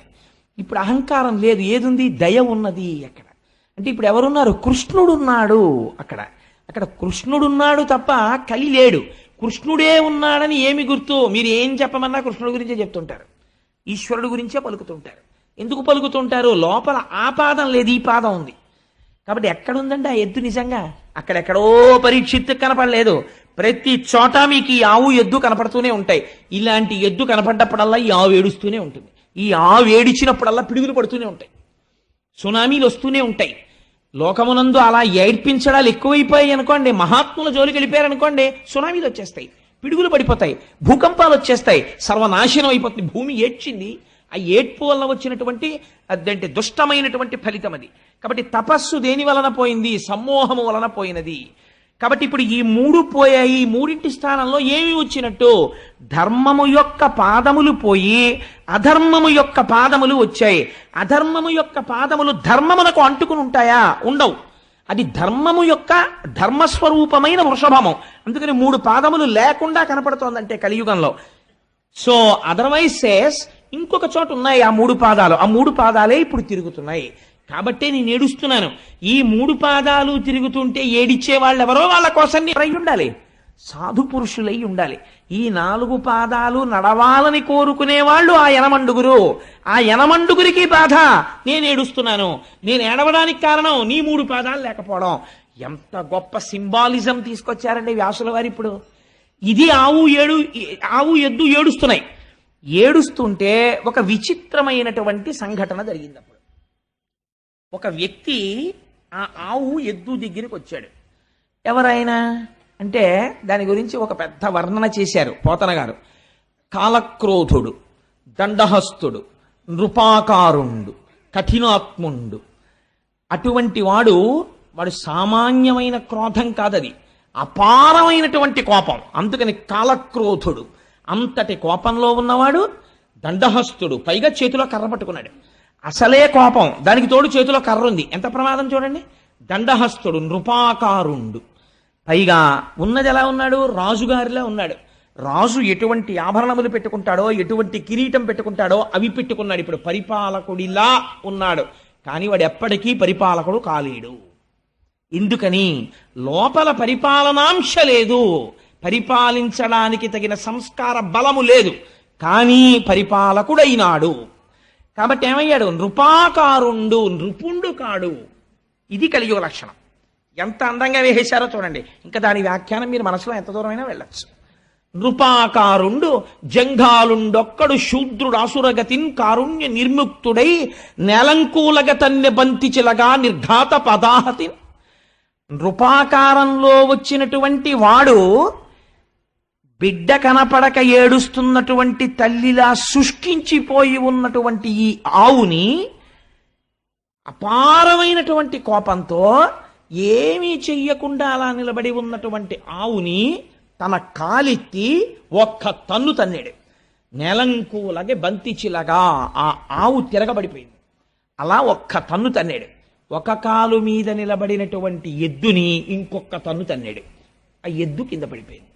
పడిపోతే వాడు ఊరుకోలేదు. వాడు తన చేతిలో ఉన్న దండముతో కొడుతున్నాడు వీటి రెండింటిని. ఎవరిని? భూమిని కొడుతున్నాడు. అంటే ఏ భూమిని వలన తాను బ్రతుకుతున్నాడన్న విషయాన్ని మరిచిపోయి ప్రవర్తిస్తున్నాడు. ధర్మమును దెబ్బతీస్తున్నాడు. అదే పనిగా కొడుతున్నాడు. ఇవి రెండు ఏడుస్తూ కన్నుల వెంట నీరు కారుస్తూ కింద పడి లేచి కుంటి పడి ఉన్నాయి. కైలాసాచల సన్నిభంబగు మహాగంభీర గోరాజమున్ అటువంటి ఆవుని పట్టుకుని ఇలా కొట్టి ఏడిపిస్తున్నాడు. ఆ ఆవు ఎలా ఉంది? కైలాసాచల సన్నిభంబగు మహాగంభీర గోరాజమున్. అటువంటి ఆవు కైలాస పర్వతం ఎలా ఉంటుందో అంత తెల్లనైనటువంటి ఆవు. ఎందుకండి ఆ పోలిక వేయాలి? కైలాసము ఈశ్వరుని ఆవాసము. ఈశ్వరుడు పైకి అపవిత్రంగా కనపడతాడు. మీకు ఎలాగో దక్షయజ్ఞ ధ్వంసం వస్తుంది 2-3 రోజుల్లో. అసలు ఆ దక్షయజ్ఞ ధ్వంసం ఇందురు గాని ఎన్ని గమ్మత్తులుంటాయో. పార్వతీ పరమేశ్వరులు మాట్లాడుకుంటారు. పుట్టింటికి పిలవకుండా వెళ్ళాలా వద్దా పెద్ద సబ్జెక్టు. అంత పెద్ద సబ్జెక్టు వాళ్ళిద్దరి మధ్య నడిస్తే ధర్మ సంబంధమైనటువంటి చర్చ చేస్తారు ఇద్దరు. ఆఖరికి వెళ్ళింది పార్వతీదేవి. సరే, ఆ తదనంతర విషయాలు ఎలా ఉంటాయి, వీరభద్రుడు ఎలా వస్తాడు, అసలు పోతన గారి పద్యాలు ఎలా ఉంటాయి ఆ సమయంలో మీరు చూద్దురు కానీ ఆ విషయాన్ని. అది వేరు మాట. కానీ నేను ఎందుకు ఈ విషయాన్ని ఇప్పుడు విజ్ఞాపన చేశానంటే, అక్కడ ఈ ఆవుని ఎద్దుని కొట్టేటప్పుడు కైలాసాచల సన్నిభంబగు మహాగంభీర గోరాజమున్, పైకి అమంగళంగా ఉన్నట్టు కనపడతాడు ఈశ్వరుడు. పుర్రెలమాల వేసుకున్నట్టు, శ్మశానంలో ఉన్నట్టు, శవ విభూతి రాసుకున్నట్టు ఉంటాడు. ఆయనంత మంగళప్రదుడు వేరొకడు లేడు. అందుకని ఆయనకి శివ అని పేరు. పైకి అమంగళంగా కనపడతాడు. కాబట్టి ఇప్పుడు ఏమైంది? పరస్పర విరుద్ధమైనటువంటి విషయాలు రెండు ఏకకాలమునందు ఒకరి యందు ఉన్నాయి. అలా ఎప్పుడూ చేసేటటువంటిది మంగళమే. మీరు ఒకటి గుర్తుపెట్టుకోండి, శివుడు అమంగళం చెయ్యడు, ఆవు అమంగళం చెయ్యదు. ఆవు ఆయన చాలా గొప్పవాడు. నేను ఇలా చెప్పానని మీరు ఏమనుకోకండి. నేను ఒక ఉదాహరణ చెప్తాను. దీనివల్ల పెద్దలు ఎంత బాధపడ్డారంటే, ఒకానొక సమయంలో రమణ మహర్షి స్నానం చేస్తే ఆయన అప్పటికి పాపం సర్కోమా తీవ్రత పొందేసి అడుగు తీసి అడుగు వెయ్యలేని స్థితిలో ఒక గదిలో స్నానం చేస్తుండేవారు. స్నానం చేస్తే ధూర్త లక్షణాలు అంటే ఎలా ఉంటాయంటే, ఆయన స్నానం చేసిన నీళ్లు తూములోంచి బయటికి వచ్చేస్తుంటే ఆయన చూడకుండా ఆయన స్నానానికి వెళ్ళగానే సీసాలు అట్టుకుని నించునేవారు. ఆయన స్నానం చేసి నీళ్లు బయటకు వస్తుంటే తూములోంచి ఆ సీసాలో నీళ్లు అట్టుకుని పట్టుకెళ్లి తీర్థాల కింద ముచ్చేసుకునేవారు. ఆయన ఒకసారి బయటకు వచ్చి చూసి తెల్లపోయారు, ఏమిటి వెర్రి పనులని. రమణ మహర్షి స్నానం చేసిన నీళ్లు తాగితే జ్ఞానం వస్తుందా? రమణ మహర్షి చెప్పినటువంటి విషయాన్ని మీరు పాటిస్తే జ్ఞానం వస్తుందా? అంటే అర్థం ఉండదా చేసేటటువంటి పనికి. అలా ఆయన ఎంత మహాజ్ఞాని కానివ్వండి, ఆయన ఎంత గొప్పవాడు కానివ్వండి, ఆయన మూత్ర విసర్జన చేశాడు అనుకోండి, ఆ మూత్ర విసర్జన చేసినటువంటి మూత్రాన్ని తీసుకొచ్చి మీరు ఈశ్వరార్చనలో వాడగలరా? ఆయన మహాజ్ఞాని. మీరు వాడరు, అలా వాడకూడదు కూడా, అసలు ఆ ప్రశ్నే రాదు. ఒక ఆవు మూత్ర విసర్జన చేసింది అనుకోండి, మీరు ఆ ఆవు మూత్రాన్ని పట్టి ఇంటికి తీసుకొచ్చి శుద్ధికి చల్లుకుంటారు. ఆవు మల విసర్జన చేసింది అనుకోండి, దాన్ని పట్టి తెచ్చి చంటి పిల్లల ఒంటికి రాస్తారు. ఎదర దశమస్కంధంలో విందురుగాని మీరు దృష్టి దోషం రాదు. పైగా శుద్ధి జరగాలంటే ఆవు పేడ నీళ్లలో కలిపి కళ్ళాబీ చల్లుతారు, సూక్ష్మక్రిములు చచ్చిపోతాయని. ఆవు పేడ శుద్ధికి ఉపయోగపడుతుంది, ఆవు మూత్రము శుద్ధికి ఉపయోగపడుతుంది, ఆవు పాలు అభిషేకములకు ఉపయోగపడతాయి, ఆవు పాలు మేధస్సుకు ఉపయోగపడతాయి, ఆవు పాలు అమ్మలేని బిడ్డడి యొక్క శరీరాన్ని పోషించడానికి తల్లిపాలలా ఉపయోగపడతాయి. ఆవు ఎప్పుడు ఆవు నుంచి వచ్చినటువంటి సమస్త పదార్థములు మన యొక్క ఉన్నతికే ఉపయోగపడతాయి. కానీ ఆవు ఎక్కడ ఉంటుంది? ఇంటి బయట పెరట్లో ఉంటుంది ఎక్కడో తప్ప. అయ్యో ఆవా, నీ పాలతో అభిషేకం చేసుకుంటుంటే నాకు వచ్చినటువంటి గ్రహాల యొక్క దోషానికి ఉపశాంతి కలిగింది. పాపం నువ్వు అక్కడ ఉండడం ఏంటే, వచ్చి నువ్వు కూడా హాల్లో ఉండని తెచ్చి మీరు కడతారా? కట్టరు. ఆవు ఎలా ఇంట్లోకి రాదో, పెరట్లో ఉండి మీకు ఉపకారం చేస్తుందో, రుద్రభూమిలో ఉండి మీకు ఉపకారం చేస్తాడు శంకరుడు. అందుకని కైలాసాచల సన్నిభంబగు మహాగంభీర గోరాజమున్ నిరంతరము ఉపకారము తప్ప వేరొకటి తెలియనటువంటి ఆ ఆవుని నీ చరణంబుల నెవ్వడిటి నిర్దలితంబుక చేసే వాడు తా ఖేచరుడైన మణికీలిత భూషణయుక్త బాహులన్ వేచని త్రుంచివైతూ వినువీధికి నేగిన నెలడాగినన్నాడు పరీక్షిత్. ఎవరు నిన్నిలా కొట్టినవారు? ఎవరు? నువ్వు చేసినటువంటి ద్రోహం ఏమిటి? నువ్వు పాలిస్తావు, నీ పేడ ఉపయోగపడుతుంది, నీ మూత్రం ఉపయోగపడుతుంది. ఇన్నింటిని వాడుకుని వాచివి అయిన గడ్డి తిని వాహినులందు జలంబు త్రాగగా నువ్వు చేసినటువంటి దోషం ఏమిటి? ఎక్కడో వాచవి అయిన గడ్డి తిని, పోనీ అయ్యో గడ్డి తినేసిందండి దుర్మార్గం ఎద్దు అందామా అంటే, ఎవ్వరికీ పనికిరానటువంటి గడ్డి ఆ ఎద్దు తింటోంది.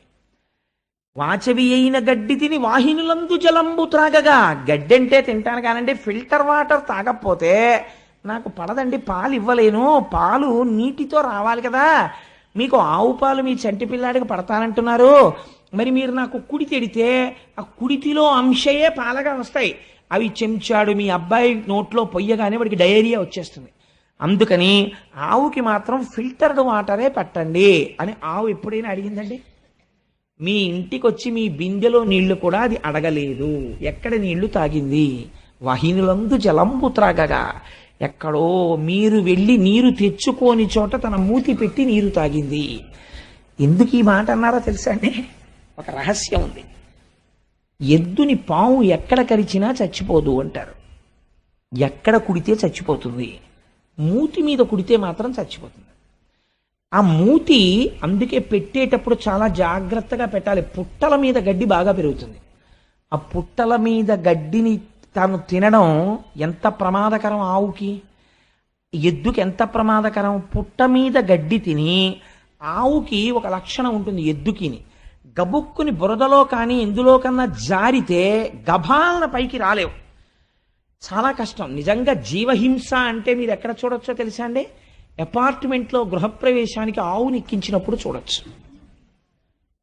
అంతకన్నా దారుణంగా ఆవు బొమ్మట్టుకుని వెళ్ళకూడదండి. మీరు ఆవును అందులో న్యాసం చేసి, సుబ్రహ్మణ్య శర్మ గారు రేపు మనకి వ్రతం చేయిస్తుంటారు, ఆయన నాకు ఒక సందర్భం చెప్పారు. 3rd ఫ్లోర్లో పూర్తి అయ్యి అపార్ట్మెంట్లో ఎవరో గృహప్రవేశం అవుతూ ఆవుని బలవంతంగా ఎక్కించేసి ముందే లోపల పెట్టేస్తారు. పెడితే పాపం ఈ పుణ్యాత్ముడికి తెలియక గృహప్రవేశానికి ముందు మంగళవాయిద్యం చేయండి అన్నాడు. అంటే వాళ్ళు మంగళవాయిద్యం చేశారు. చేయగానే తెల్లవారకట్ల 3 గంటల ముహూర్తం. ఈ ఆవు బెదిరిపోయి ఇంకా గ్రిల్స్ పెట్టినటువంటి కిటికీలోంచి సగం దూకేసింది. కింద రోడ్డు ఉంది. ఆ ఆవుకి వెనక్కి రావడం తెలియదు, ముందుకు పడిపోతే చచ్చిపోతుంది. ఈ విషయం పాఠం చెప్పిన కృష్ణావధానులు గారికి తెలిస్తే నువ్వు జీవితంలో మళ్ళీ వేదపన్నం చెప్పకని శపిస్తారేమో అని భయపడి ఈయన గృహప్రవేశం విషయం అక్కడ పెట్టేసి వీధిలోకి పరిగెత్తి ఎవరో కొబ్బరి బండాలు కొట్టేవాళ్ళు కనబడితే, ఒరే నేను 500 ఇస్తాను, ఆవుని వెనక్కి రాకేంట్రా, లేకపోతే గోహత్యాపాతకం నాకంటుకుంటుంది, నేను మోగించమన్నా నా మంగళవాయిద్యాలు అని ముందు వాళ్ళని తీసుకొచ్చి తాళ్ళేసి తప్పెట్లేసి ఆవుని వెనక్కి తీసుకొచ్చి కిందకి దింపాక గృహప్రవేశం చేయించానండి. ఇలా ఉంటాయి అపార్ట్మెంట్లలో గృహప్రవేశాలంటే నాకు భయం మహాప్రభు అన్నాడు ఆయన. నాకు నిజమే అనిపించింది. మీ పుణ్యం కోసం ఆవు పేడేసేసి మూత్ర విసర్జన చేసేసి బెంగెట్టేసుకుని మీ మార్బుల్ ఫ్లోరింగ్ మీద నిలబడలేక 4 కాళ్ళు ఇలా జారిపోతుంటే చిత్రహింస పెట్టేయడమా? అదండి ఆవుని తీసుకెళ్ళి అంత హింస పెట్టి మీరు ఆ ఇంట్లోకి వెడితే మీకు ఏం కలిసి వస్తుందండి నాకు చెప్పండి. ఆ ఆవు అంత భయపడిపోయిన చోటకి మీరు వెళ్ళిపోతే మీకు కలిసి వస్తుందా? ఆ గోవు బెంగ పెట్టుకుని ఏడ్చిన ఏడుపు కట్టి కుడిపేస్తుంది. పెచ్చ పనులు చేయకూడదు. చేసేటప్పుడు సందర్భములను చూడాలి. ఆ ఇంట్లోకి ఆవిడితే తీసుకెళ్ళితే మాని ఎందుకు వచ్చింది అల్లరి? ఓ ఆవు బొమ్మ అట్టుకెళ్ళు, గొడవ వదిలిపోయాయి. వెళ్ళేటప్పుడు గోవుకి ప్రదక్షిణం చేసి నమస్కరించి, అమ్మా గోమాత సమస్త శుభములను కటాక్షించు, నేను కట్టుకున్న ఇంట్లోకి నువ్వు రాలేవమ్మా, నువ్వు వెళ్ళిపోతే గొడవ వదిలిపోయాయి. ఆవిడ కటాక్షిస్తుంది. ఎందుకు వచ్చిన అల్లరి? నేను ఈ విషయాన్ని ఎందుకు ప్రస్తావన చేశానంటే, వాసవి అయిన గడ్డి తిని వాహినులందు జలంబు త్రాగగా, ఎంత గొప్ప మాట వేసారండి పోతన గారు. నిజంగాను నీకు పనికొచ్చేది ఏం తిందిరా అది? నువ్వు కొట్టడానికి నాకు ఒక కారణం చూపించు. గడ్డి తిందా? నువ్వు తినవు. నిన్ను ఎప్పుడైనా తిట్టవలసి వస్తే అంటారు, ఏ గడ్డి తిన్నావు ఏట్రా, బుద్ధి గడ్డి తిందా అంటారు. అంటే నువ్వు గడ్డి తినవలసిన రోజే వస్తే అంతకన్నా హీనం ఇంకోట్లేదు. అలాంటిది అది తిందా గడ్డి. వాహినిలందు జలంబు త్రాగగా, ప్రవహించి వెళ్ళిపోతున్నటువంటి నీటిని అది తాగింది ఎక్కడో వెళ్ళి. నువ్వు మాత్రం ఫిల్టర్ చేసుకు తాగుతావు. అలాంటి నీళ్ళది తాగి, ఫిల్టర్డ్ వాటర్ తాగి, కుక్కుడు ఫుడ్ తిని, కుక్కర్లోది తిని, చాలా హైజీనిక్ ఫుడ్ తిన్నాననిపించుకుని నీలో విషం పెరుగుతోంది. వీధిలో గడ్డి తిని ఏట్లో నీళ్లు తాగి అది పరమసత్వగుణ స్వరూపమైన పాలనిస్తోంది. ఉపాధి ఏదైతే ఎందుకండి, ఎవరు గొప్ప? అది గొప్ప. కాబట్టి వాచవి అయిన గడ్డి తిని వాహినులందు జలంబు త్రాగగా నీ చరణంబులెవ్వడిటు నిర్దళితంబుగా చేసే. ఎవడు నీ 3 కాళ్ళు తెగగొట్టాడు? ఎలా నువ్వు అపరాధం చేస్తావని నమ్మాడు అసలు? వాడు తా ఖేచరుడైన మణికీలిత భూషణయుక్త బాహులన్ వేచని త్రుంచివైతు వినువీధికి నేగిన నెల దాగినం. వాడు భూమిలో దాక్కొని ఆకాశానికి ఎగిరిపోని, వాడు మణులు పెట్టుకున్నటువంటి భూషణములతో కూడినటువంటి వాడి భుజములను నా కత్తితో నరికేస్తాను, ప్రతిజ్ఞ. ఏ చేతితో నీ పాదములు నరికాడో ఆ చేతుల్ని నేను నరికేస్తాను. అంటే ఇంకా ధర్మ సంస్థాపన కోసము పూనికున్న రాజు ఉన్నాడు భూమి మీద, పరీక్షిత్ వరకు. ఈ మాట అనగానే అక్కడ ఉన్నటువంటి ఆ వృషభము, ఆ గోవు, అవి రెండు వాటి స్వరూపమును చూసి పరీక్షిత్ గుర్తుపట్టాడు. అమ్మా, నువ్వు ధరణిదేవివి, ఆయన ధర్మము. మీ ఇద్దరూ ఇలా అయిపోయినందుకు నేను శోకిస్తున్నాను. కానీ ఎవడు ఇలా ఈ పాదములు తెగగొట్టాడని అడిగాడు. అడిగితే వీళ్ళు చెప్పకముందే ఆవిడంది ఎంత గొప్పగా మాట్లాడిందో చూడండి. కొందరు కాలం అన్నారయ్యా, కొందరు కర్మ అన్నారు, ఇది యుగ సంధి అన్నారు, ఇది యుగ లక్షణం అన్నారు, ఏవేవో కారణాలు చెప్పారు. నా కాళ్ళు మాత్రం తెగిపోయాయి అందాడు. అంటే ఆయన అటు ఇటు చూస్తున్నాడు. ఇప్పటి వరకు నృపాకారంతో ఉన్నవాడు ఒకడున్నాడు చూశారా, వాడు గభేల్న వెళ్ళి పరీక్షిత్ పాదాల మీద పడిపోయాడు. పడిపోయే, అయ్యా నన్ను రక్షించండి, తప్పైపోయింది, నేనే నరికేశానా 3 పాదాలు అన్నాడు. అంటే ఇప్పుడు ధర్మము యొక్క 3 పాదములను ఎవరు నరకగలిగారు? కలి వలన పోయి. కలి తెంపలేదు, కలి మీలోకి వస్తే మీ చేత తెంపించేస్తాడు ధర్మాన్ని. కాబట్టి ఇప్పుడు కలి ప్రవేశం జరిగినది, కానీ స్థిరముగా నేను ఉంచుకోలేకపోతున్నాను. ఒక మాట చెప్పాడు, నా తప్పు కాదు, ఇది కలియుగం, నేను రావాలి, అందుకే ఈశ్వరుడు వెళ్ళిపోయాడు, నేను వచ్చాను. కానీ మరి నేను గట్టిగా ఉంచుకుని నిలబడదామంటే నేను ఎక్కడికెళ్ళి నిలబడితే అక్కడే నువ్వు ధనుర్బాణాలు పట్టు కనపడుతున్నావు. మరి ఎలా? ఇలా అయితే నేను ఉండడం కష్టం కదా. మరి కలియుగంలో కలిని ప్రవేశించాలి కదా. అందుకని నువ్వు నాకు ఒక అవకాశం ఇయ్యి, నువ్వు ఫలానా చోట ఉండు అని చెప్పు, నేను అక్కడ ఉంటాను. అప్పుడు ఇంక ఇబ్బంది ఉండదు. తప్పించి నేను ఎక్కడికెడితే అక్కడ నువ్వు కనపడుతుంటే నీకు నాకు సంఘర్షణ వస్తుంది, నువ్వు నన్ను చంపుతానంటుంటావు. యుగం వచ్చేసింది, నేను రావాలి, కాబట్టి నేను ఎక్కడ ఉండనో నువ్వే చెప్పన్నాడు. అంటే ఎంత గొప్ప మాట చెప్పాడో చూడండి. పరీక్షిత్ అన్నాడు, నీకు 4 స్థానాలు ఇస్తాను, నువ్వు అక్కడే ఉండు అన్నాడు. ఎక్కడ ఉండమంటావు అని అడిగాడు. మొట్టమొదట పరీక్షిత్ చెప్పిన స్థానం ఏదో తెలుసా అండి? జూదశాల యందు నీవు ఉండవచ్చు. రెండవది ఎక్కడ ఉండనన్నాడు, పానశాల యందు నువ్వు ఉండవచ్చు. ఎక్కడెక్కడ ఈ మత్తు గొలిపేటటువంటి పదార్థములను త్రాగుతారో అక్కడ నువ్వు ఉండవచ్చు. మూడవది స్వేచ్ఛావిహరిణులై ధర్మమునకు కట్టబడని ఆచార భ్రష్టులైన స్త్రీల యొద్ద నువ్వు ఉండవచ్చు. నాలుగవది ఎక్కడ ఉండవచ్చు, జీవహింస జరిగేటటువంటి ప్రదేశముల యందు నీవు ఉండవచ్చు. 4 ప్రదేశాలు నీకు ఇచ్చానన్నాడు. ఇప్పుడు మీరు పురాణంగా నేను దీన్ని ఈ మాట చెప్పి నేను దాటేశాను అనుకోండి, మీరు నా చొక్కా ఏం పట్టుకోరు, పాపవాడికి అదే వచ్చు లోపల చెప్పాడు, పాపవాడి జోలికి ఎందుకు మనకు కాను వదిలేస్తారు నన్ను. కానీ మీరు నాకు ఒక విషయం చెప్పండి, కలికి ఈ 4 ప్లేసెస్ ఇస్తే ఏమిటి కలిసి వచ్చిందండి పరీక్షిత్తుకి? అసలు నువ్వు రావద్దురా అనాలి, కానీ ఈ 4 స్థానాలు నీకు ఇచ్చానన్నాడు కదా, ఈ 4 స్థానాలు ఇచ్చాడు అనుకోండి, కలి వెళ్ళి జూదం షాపులో పేక ముక్కలు ఇస్తాడా, లేకపోతే ఈ మత్తు పదార్థాన్ని అమ్మేటటువంటి చోటుకి వెళ్ళి షాప్ పెట్టుకుంటాడా, లేకపోతే జీవహింస తను చేస్తాడా? మిమ్మల్ని ఎలా పాడు చేస్తాడు కలి? ఇది మీరు విశ్లేషణ చెయ్యాలి. ఎలా పాడు చేస్తాడు అంటే దాని ఫలితములు చెప్పారు. జూదశాలయందు ఏమి జరుగుతుంది? అసత్యము ప్రబలుతుంది. ఎలా అని మీరు నన్ను అడగచ్చు. మీరు కావాలంటే లోకమునందు పోకడ మీరు గమనించే ఉంటారు. మీరు గుడికి వెళ్ళేవాడు, ఏమన్నా ఒకసారి నేను శివాలయానికి వెళ్ళి ప్రదక్షిణం చేసి వచ్చేస్తానండి అంటాడు. లేదు, ఇంకా సినిమాకి వెళ్ళేవాడు అనుకోండి, ఏమండి ఏమనుకోకండి సినిమాకి వెళ్తున్నానంటాడు. ఇంకా పోని 10 మంది పరిహాసం ఆడాలండి. అదేంటి, ఆఫీసర్ గారి దగ్గరికి వెళ్ళి, సార్ నాకు కొత్తగా పెళ్ళయిందండి, 16 రోజుల పండగ, ఎస్ఆర్ఎం గారి ఇన్స్పెక్షన్, జడ్ఎం గారి ఇన్స్పెక్షన్ అంటున్నారు, మా అత్తారు బాధపడతారు సార్, అందుకని 16 రోజుల పండగకి వెళ్ళాలంటే ఓ చిరునవ్వు నవ్వేసి ఆఫీసర్ గారు గ్రాంట్ చేసేయచ్చు. అది కూడా నోటితో చెప్పుకుంటాడు నేను వెళ్ళాలండి అని. కానీ ప్యాక్ ఆడుకోవడానికి వెళ్తున్నానండి అని చెప్తాడండి ఎవడైనా? చెప్పడు. మర్యాద పోతుందని తెలుసు వాడికి. అందుకని ఏం చెప్తాడు? అబ్బాయి ఏం లేదండి మా ఫ్రెండ్ ఇంటికి వెళ్ళొస్తాను మాస్టారు అని వెళ్ళిపోతాడు. లేకపోతే దానికి అందమైన పేరు ఎట్టుకుంటారు. దాన్ని నేను ఎందుకు చెప్పాలి కానీ ఇంగ్లీష్లో అయితే సితో ప్రారంభమై బీతో పూర్తి అయిపోయేటటువంటి 4 అక్షరాల సంస్థను ఒక దాన్ని పెట్టుకుంటారు. పెట్టుకుని అలా చెప్పుకోవడానికి సిగ్గేది. అందుకని అక్కడికి వెడుతున్నామని చెప్పుకుంటారు అని వెళ్ళిపోతారు. వెళ్ళిపోతే సాధారణంగా ఏమనుకుంటారంటే వీళ్ళందరూ లోపల కూర్చుని ఏదో దేవకార్యం నిర్వహిస్తున్నారు అనుకుంటారు. ఏం ఉండదు అక్కడ, బూడిద ఆడుకుంటూ ఉంటారు వీళ్ళందరూ. చాలా నిశ్శబ్దంగా ఐశ్వర్యం వెళ్ళిపోతుంది అక్కడ. అది కలిస్థానం. అందుకని అసత్యం ప్రారంభమవుతుంది. ఎందుకో తెలుసా అండి? సత్యమేవేశ్వరో లోకే సత్యం పద్మాశ్రితా సదా సత్య మూలాని సర్వాణి సత్యాన్నాస్తి పరమం పదం. సత్యాన్ని ఆశ్రయించి లక్ష్మి ఉంటుంది. అసత్యం పలకగానే లక్ష్మి వెళ్ళిపోవడం మొదలైపోతుంది. అక్కడ ఏమవుతుంది? అసత్యమే చెప్పాలి. కాబట్టి ఏం చేస్తాడు? ప్రారంభం అసత్యం. తీరా వెళ్ళిన తర్వాత 3 గంటలు కూర్చుని ఇంటికి వస్తాడు. పాపం భార్య అలా కూర్చుంటుంది. ఏమండి ఇంతసేపు ఎక్కడికి వెళ్ళారండి అంటుంది. కోటేశ్వరరావు ఉపన్యాసానికి వెళ్ళానే, ఓ రోజు తప్పకుండా రండి రండి రండి రండి మీరు రాకపోతే నేను చెప్పలేకపోతున్నాను అంటున్నాడు, అందుకని వెళ్ళానంటాడు. కాబట్టి ఏమైపోయింది? అక్కడ అసత్యం. అసలు ఆ కోటేశ్వరరావు అలా అడగడం లేదు. నాకు ఒక తమాషా ఆయన మాట వినపడుతుంటుంది ప్రపంచంలో.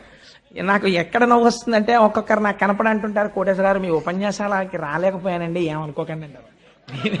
నేను అనుకోవడం ఎందుకంటే మా ఇంట్లో పెళ్ళి ఇదేమన్నా వస్తే సంతోషం, రాకపోయినా సంతోషం.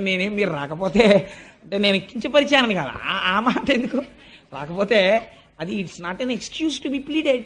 దానికి పెద్ద ఇదే ఉందండి. ఈశ్వరానుగ్రహం ఉంటే వస్తారు, ఈశ్వరానుగ్రహం లేకపోతే రాలేరు, అంతే భగవత్ సంబంధంలో. కాబట్టి అసత్యముతో మొదలవుతుంది. భార్యకి ఏమంటాడు? అబ్బాయి కోటేశ్వరరావు ప్రసంగానికి వెళ్ళాను, ఆయన బాధపడుతున్నాడు, ఒకసారి రమ్మని, అందుకని వెళ్ళానంటాడు. కానీ క్రమంగా తెలుస్తుంది. భార్య ఏడుస్తుంటుంది ఇంట్లో. మీరు ఏం చేస్తున్నారో నాకు తెలుసు, డబ్బులు పోతాయి, ఏమీ కాదు నీ మోహం మా నాన్నగారికి పంపించానంటాడు. బుకాయిస్తాడు. భార్య కదా డబాయిస్తాడు. పిల్లలకి తెలిసిపోతుంది. పిల్లాడు అంటాడు, నాన్న నువ్వు పేకాట ఆడుతున్నావా అంటాడు. లాగి లెంపకాయ కొడతావు, నోర్మోయి నీకెవడు చెప్పాడు రా అని క్రౌర్యంతో లెంపకాయ కొడతాడు. మొత్తం అసత్యం. ఎక్కడ జూదశాలలోంచి ఏ రూపంలో కలి ప్రవహిస్తున్నాడు? అసత్య రూపంలో వస్తున్నాడు. కాబట్టి భ్రష్టత్వం వచ్చేసిందంతే. రెండవదేది పానశాల. తాగగానే పోయేదేది? యుక్తాయుక్త విచక్షణ పోయి మదము ప్రవేశిస్తుంది. ఎంత అతివాగుడు మొదలైపోతుందో. అప్పటి వరకు చాలా సౌమ్యంగా ఉంటాడండి. శుకపిక బకరవములు ప్రారంభమైపోతాయి. ఇంకా పుచ్చేసుకున్నాడో ఒక వెర్రి ధైర్యం వస్తుందో ఏమో, నాకు స్వానుభవం లేదు. ఇంకా ఒక వెర్రివాగుడు మొదలెట్టేస్తాడంతే. ఎందుకంటే నేను ఒక రోజున రైల్లో చూశాను, నాతో వచ్చిన వాళ్ళు చూశారు. ఆ రోజున హైదరాబాద్ వచ్చిన వాళ్ళు నాతో, తుకారాం శర్మ గారు, ఆ తర్వాత కృష్ణప్రసాద్ గారు, వీళ్ళందరూ ఆ రోజున హైదరాబాద్ వెళ్ళాం మేము. వెళ్ళినప్పుడు ఒక ఆయన పీకల మొయ్య తాగేసి పాపం 2 బిడ్డలతో ఎక్కిన ఒక స్త్రీని వేధించాడు. నిజంగా సెల్ ఫోన్ ఎవరికో కొట్టేసి ఆవిడికి ఇచ్చి మాట్లాడమన్నాం, ఆ పిల్లలకి ఇచ్చి మాట్లాడమన్నాం. నాకు టిఫిన్ తీసుకొచ్చిన వాళ్ళు పక్క కంపార్ట్మెంట్లో ఉన్నారు. వాళ్ళు కోటేశ్వరరావు టిఫిన్కి రెండని కబురు చేశారు. నేను లేవబోతుంటే అన్నయ్య అని ఆవిడ గబుక్కుని పట్టుకుంది. నేను తెల్లబోయాను. అదేంటి ఈ సంబంధం ఎక్కడిది, ఈవిడ ఎవరో నాకు తెలియదే అనుకున్నాను. మీరెవరమ్మా అన్నాను. అంటే అన్నయ్య అన్నయ్య మాట్లాడాలన్నయ్య అని. నేను ఇలా రాగానే, అన్నయ్య మీరు వెళ్ళిపోతే వీడు ఏం చేస్తాడో నేను దిగిపోదాం అనుకుంటున్నాను రాజమండ్రిలో, భయం వేస్తోంది అన్నయ్య, మీరు కూడా ఎవరు లేరు, నేను ఒక్కడనే ఉన్నాను అక్కడ, అన్నయ్య మీరు వెళ్ళకండి అన్నయ్య అంది. అప్పుడు నేను, అమ్మ మీరేం భయపడకండి అని టిఫిన్ కోసమని మళ్ళీ కబురు వచ్చింది, వీడు ఇంకా రాడేమిటని. అలా కాదు మీరే ఇక్కడికి రండి, ఇక్కడ తిందాం అని వీళ్లతో మెల్లిగా మాట్లాడి, అదేంటి చెల్లాయి నువ్వు వెళ్ళి అక్కడ పడుకో అని చెప్పేసి ఈ 3 బెర్తుల్లో ఉన్న వాళ్ళల్లో ఒకళ్ళ దగ్గరికి ఈవిడ్ని పంపించి వాడిని ఇక్కడ తెచ్చి పడుకోవాల్సి వచ్చింది. ఎంత దారుణం అండి. తెల్లవారి లేచేటప్పటికీ మీరు నమ్ముతారా? ఆయనంత పెద్ద మనిషి లేడు. ఎంత పెద్ద మనిషో. ఆవిడ వచ్చి ఎదురుగుండా కూర్చుంది. అన్నాడు విచిత్రం, సికింద్రాబాద్లో దిగిపోయే ముందు, sister I'm very sorry for what has happened, I'm not in my own mood. నేను రాత్రి లిక్కర్ తీసుకున్నానమ్మా, నన్ను మన్నించి అన్నాడు. మదోన్మత్తుడయ్యాడు. ఆ సమయంలో అతను ఏమైనా చేసేస్తాడు. అతనికి తెలియదు ఈ మదం ఎక్కడి నుంచి వచ్చింది. నువ్వు సేవించకూడనిది సేవించి నీ అంతా నువ్వు రాక్షసుడు అయిపోతున్నావు. ఈశ్వరుడు ఇచ్చినటువంటి దైవత్వాన్ని నాశనం చేసుకుంటున్నావు. ఇక్కడ ఈశ్వరుడు ఉన్నాడు. నువ్వు పూజ చేయకపోతే పీడా పోయేది. సారా పట్టుకెళ్ళి శివలింగం మీద మీరు పోస్తారండి? ఈశ్వరుడు హం వైశ్వానరో భూత్వా ప్రాణినాం దేహమాశ్రిత. ఆయన మీద నువ్వు పొయ్యొచ్చా? ఆయన మీద నువ్వు పోస్తున్నావు. పోస్తే ఏమొస్తుంది? ఈశ్వరుని యొక్క దయ ప్రసరించదు, ఈశ్వరుని యొక్క ఆగ్రహము ప్రకటితమవుతుంది. ఏ రూపంలో? మదోన్మత్తుడు అవుతావు. ఆ మదం నిన్ను భ్రష్టుణ్ణి చేసేస్తుంది. అంతే, ఇంటి వీధి ముందుకు వచ్చి పడిపోతావు. మర్నాడు నువ్వు వీధిలోని చెడుతుంటే ఆయనే నిన్న పడిపోయినవాడు వీధిలో అని చెప్పుకుంటారు. పీనుగుని దింపినట్టు రిక్షాలు దింపి తీసుకెడుతుంటారు ఇళ్లలోకి, సంకల కింద చేతులేసి. ఎంత దారుణం అండి! ఎందుకు? బతికినట్ట చచ్చినట్ట? దేని వలన? కేవలం నీ నాడీ మండలకి ఉత్ప్రేరకం కోసమని మనుష్యుడవై పుట్టి 10 మందికి చెప్పవలసిన వాడివి. బిడ్డలు పెళ్లిళ్లకు వచ్చేసినటువంటి స్థితిలో నువ్వు ప్రవర్తించవలసినటువంటి ప్రవర్తన ఇది. కలి అలా రాగలడు, మద రూపంలో వస్తాడు మధ్యశాల నుంచి. అందుకని నువ్వు పానశాల ఎందు ఉండవచ్చు. ఏమిటి ధైర్యం పరీక్షిత్తుకి? తన వాళ్ళెవరు అసలు అక్కడికి వెళ్ళరు. కాబట్టి నువ్వు పానశాల ఎందు ఉండవచ్చు. మూడవదేది, స్వేచ్ఛా విహరిణి అయిన స్త్రీ. నేను ఎంత తక్కువ మాట్లాడితే అంత మంచిది దాని గురించి, అందుకని నేను అసలు ఆ ప్రస్తావన చేయను. 4వది, ఎందుకంటే ఒక పూజ్య భావనతో చూడ్డానికి అలవాటు పడి ఒక లలితా సహస్రం చెప్పి, ఒక సౌందర్యలహరి చెప్పి, స్త్రీ అనబడేటటువంటి ఒక పేరు యందు ఆడది అన్నదాని యందు అమ్మతనాన్ని చూసి ఒక గౌరవం పెంచుకున్నవాడు పురాణ వ్యాఖ్యానం కోసం కూడా తక్కువ చేసి మాట్లాడడం అనవసరం. నేను చేయకపోయినంత మాత్రం చేత మీరు అర్థం చేసుకోలేని వాళ్ళు కారు. అందుకని నేను దాన్ని పరిహరిస్తాను. అందుకని స్వేచ్ఛావిహరిణి అయిన స్త్రీ వలన సమాజము భ్రష్టు పడుతోంది, విషయ సంగలోలుడైపోతున్నాడు. 4వది హింస. హింస అంటే ఏమిటో తెలుసా అండి? హింస అంటే నిష్కారణముగా ఒక ప్రాణి బాధపడితే తాను సంతోషించుట. ఇక్కడ మీరు ఒకటి జ్ఞాపకం పెట్టుకోవాలి. ప్రాణి హింస అంటే చంపేయడం అని కాదు, అస్తమానం చంపేయక్కర్లేదు. ఇలా చీమల బారి వెళ్తుంటే కుడతారు కొంతమంది, నిష్కారణంగా నిలబడి ఆకులు తుంపేస్తారు. నువ్వు ఆకుని సృష్టించలేదు, నువ్వెందుకు తుంపేయాలి ఆకుని? నిష్కారణ హింస. అన్నిటికన్నా భయంకరమైన హింస ఏమిటో తెలుసా అండి? నోటి మాట.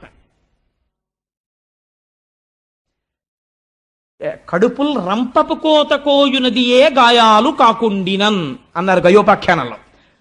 ఒక మనిషిని పడుకోబెట్టి ఎనస్థీషియా ఇవ్వకుండా ఓ రంపం పట్టుకొచ్చి అటొకళ్ళు ఇటొకళ్ళు నిలబడి దూలాన్ని కోసినట్టు ఇలా కోస్తుంటే ఆ కడుపు కోయబడుతున్నవాడు ఎంత బాధపడతాడో, అవతల వాడు నేనంటున్న మాటలకంత బాధపడుతున్నాడన్న ఇంగిత జ్ఞానము లేకుండా ఈశ్వరుడు నోరిచ్చాడని పేలిన చవట అంతే పాపాన్ని మూట కట్టుకుంటున్నాడు. వాడు హింస చేస్తున్నాడా లేదా? వాక్కు రూపములో వాడు హింస చేస్తున్నాడు. వాక్కు యందు అదుపు ఉండాలి. అవతల వారు బాధపడకుండా మధురముగా మాట్లాడడం నేర్చుకోవాలి మనిషి. ప్రయత్నపూర్వకంగా అభ్యసించకపోతే మాట యందు కాఠిన్యం అలవాటైపోతుంది. కాబట్టి ఏమైపోయింది? క్రౌర్యము. అవతల వారి యందు నిష్కారణమైనటువంటి కోపం. అవతలవాడు బాధపడిపోతుంటే వీడు సంతోషపడ్డాం.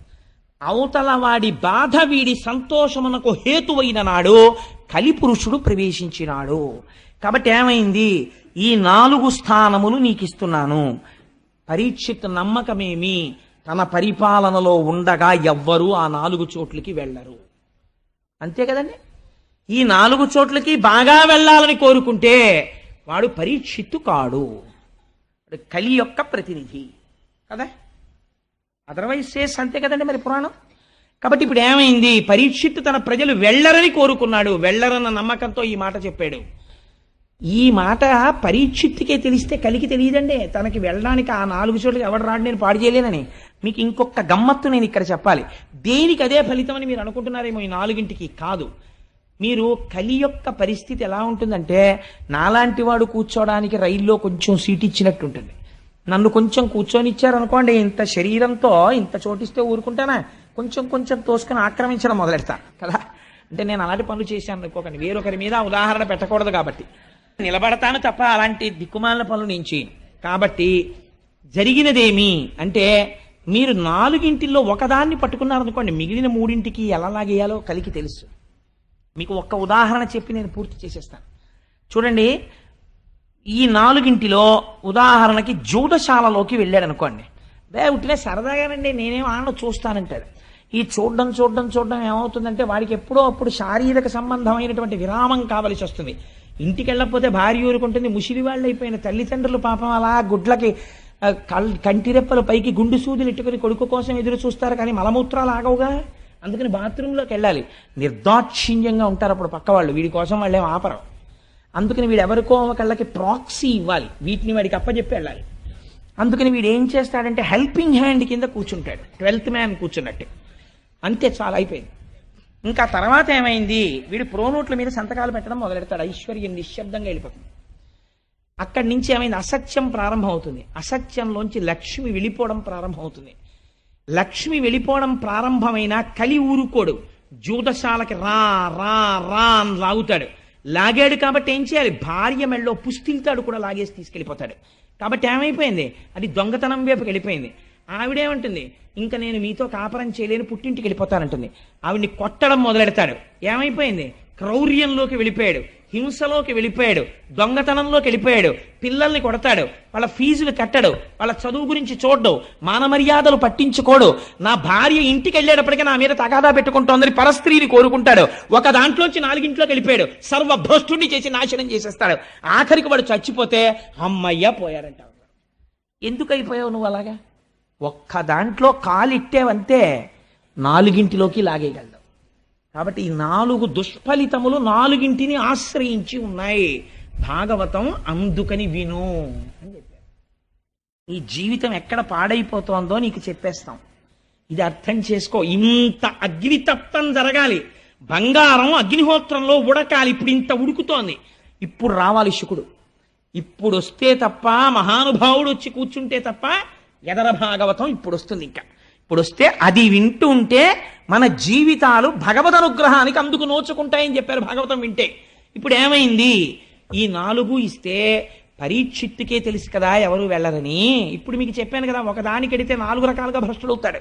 కాబట్టి ఎక్కడికి ఎవడు వెళ్ళడు, ఆ నమ్మకంతోటే కదా పరీక్షిత్ ఇచ్చాడు ఈ స్థానాలు. కాబట్టి ఆ మాత్రం తెలివితేటలు కలిపురుషుడికి లేవండి. కాబట్టి కలిపురుషుడు ఏమనాలి ఇప్పుడు, ఎందుకంటే ఆ 4 స్థానాలు నాకు అక్కర్లేదనాలి. అక్కర్లేదంటే ఆయన ఆయతల బాగుంటాడు.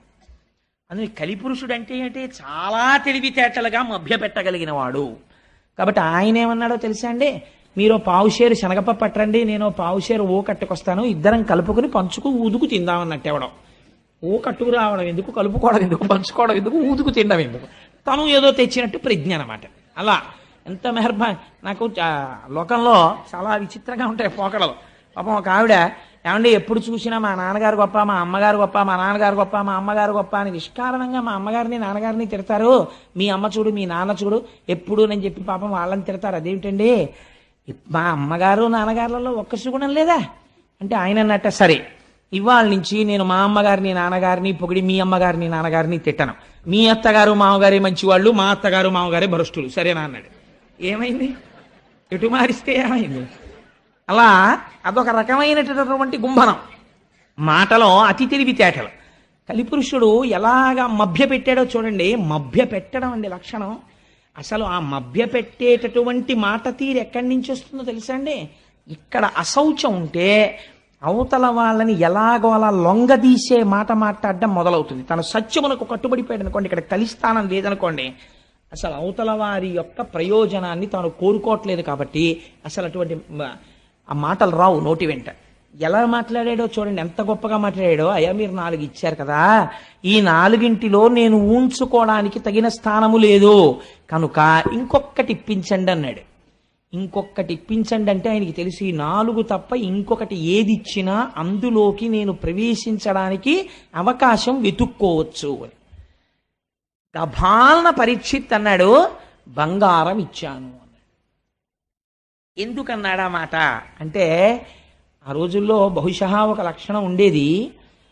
అంటే భాగవతంలోనే ఒక చోట వ్యాఖ్యానంలో ఒక మాట చెప్తారు, నిస్సంగులైనటువంటి వారు ఆత్మజ్ఞానమును ప్రబోధం చేసేటటువంటి వారికి హేమము అంటే బంగారమునందు లోభత్వం ఉండదు, వారు కోరుకోరు, వాళ్ళకి అది పెద్ద ఆసక్తి ఉండదు దాని మీద.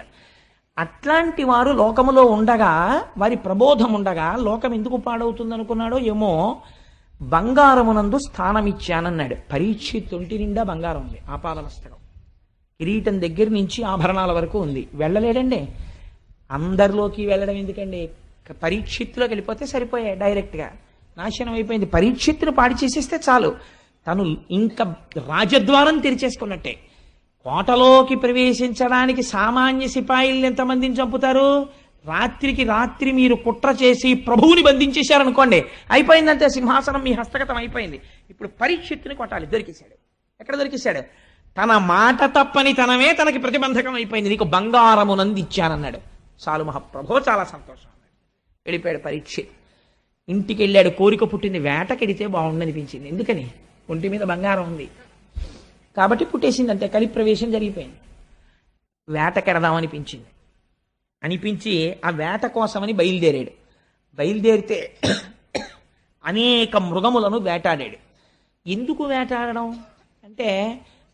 అంటే, కలి యొక్క అంశలలో తానిచ్చిన వేరొక స్థానములోకి వచ్చేసాడు బంగారంలోంచి. ఇప్పుడు పరీక్షిత్ ఎలా? మీకు చెప్పాను కదా, ఒక దాంట్లోకి వస్తే చాలు, మిగిలినవన్నీ వచ్చేసి నాశనం అయిపోతాడు. ఇప్పుడు బంగారం ఉంది ఒంటి మీద, వచ్చాడు కలి. కాబట్టి ఇప్పుడు ఏమైంది? జీవహింస చెయ్యాలన్న కోరిక పుట్టింది. వేటకి ప్రభువు ఎప్పుడు ఎడతాడు అంటే, సాధారణంగా ఎప్పుడు ఎడతాడంటే, జానపదులు వచ్చి అయ్యా క్రూర మృగాల సంఖ్య పెరిగిపోయిందండి అంటే, ఊరు మీదకి రావడానికి భయపడే రీతిలో దండుగా వెళ్ళి, రాజు అందుకే పెద్ద పరివారంతో పెడతాడు. కనుమ పండగకి వెంకటేశ్వర స్వామి వారు పెడతారు వేటకి. మనం మేము చూసాం, వెళ్ళిన వాళ్ళం. అలా ఆ వేటకి వెళ్ళి కొన్ని క్రూర మృగాల్ని వేటాడతాడు. అలా వెళ్ళాలి, అంతేకాని ఆ జంతువుల్ని చంపడం సరదాగా వెళ్ళకూడదు. అలాంటి ఆలోచన పుట్టింది, చంపుదాం అని. ఇప్పుడు ఏం చేశాడు? వేటకెళ్ళాడు. ఇప్పుడు ఏమైంది? ఇంకో స్థానంలోకి వెళ్ళాడు. జీవహింసలోకి నిష్కారణ క్రౌర్యం ప్రవేశించింది. బయలుదేరి వేటకెళ్ళాడు. వేటకెళ్ళిన వాడు ఏం చేశాడు? వేటాడాడు కాబట్టి ఆయనకి ఆకలేసింది, దప్పిక కలిగింది. ఆకలి దప్పిక కలిగితే ఎక్కడికి వెళ్ళాలి? ఎక్కడికి వెళ్ళాలో అక్కడికి వెళ్ళాలి. నాకు బాగా ఆకలేసింది అనుకోండి, కనీసం ఈ ఊళ్ళో మనకు ఎవరు తెలియరా అనుకుంటే ఏం చేయాలి? హోటల్కి వెళ్ళి, అయ్యా ఏమున్నాయండి అని అడిగో, ఇడ్లీయో మసాలా దోశ ఏదో అడగాలి. అంతేగాని ఓ వెల్డింగ్ షాప్కి వెళ్ళి తినడానికి ఏమైనా ఉన్నాయండి అన్న నోరు తెరిచి పెడతానంటే ఆర్కి వెల్డింగ్ రాదు. బుద్ధి ఉందే? ఇది ఇక్కడికి వచ్చి ఏమైనా తినడానికి ఉన్నాయా అంటే ఏంటి? ఏదో ఎదురుకుండా హోటల్కి పోయి ఏమైనా ఉంటాయంటారు. ఎక్కడ ఏది దొరుకుతుందో అక్కడికి వెళ్ళాలి. ఆ మాత్రం బుద్ధి లేకపోవడం అంటే ఏమిటంటే, బుద్ధి భ్రంశం అవుతోంది పరీక్షిత్తుకి. లేకపోతే ఆకలేసిన వాడు, నీరు కావలసిన వాడు మహర్షాశ్రమానికి పోవడం ఏమిటి? అక్కడ ఆయన ఏం తపస్సు చేసుకుని వెళ్ళాడు. వాళ్ళకి ఏమోనండి కొంచెం నీళ్లు దొరుకుతాయేమో అని వెళ్ళాడండి. ఎవరిని అడగాలండి మంచినీళ్ళు దాహం వేస్తే? అక్కడ ఎవరన్నా కాస్త తిరుగుతుంటే ఆ ఆశ్రమంలో ఎక్కడన్నా కుటీరాల్లో ఉన్నవాళ్ళు ఉంటే, అమ్మ కాసిన నీళ్లు పోయిండి అమ్మ దాహం వేస్తోందని అడగాలి. ఎవరి దగ్గరికి వెళ్ళి నించున్నాడో తెలుసా అండి?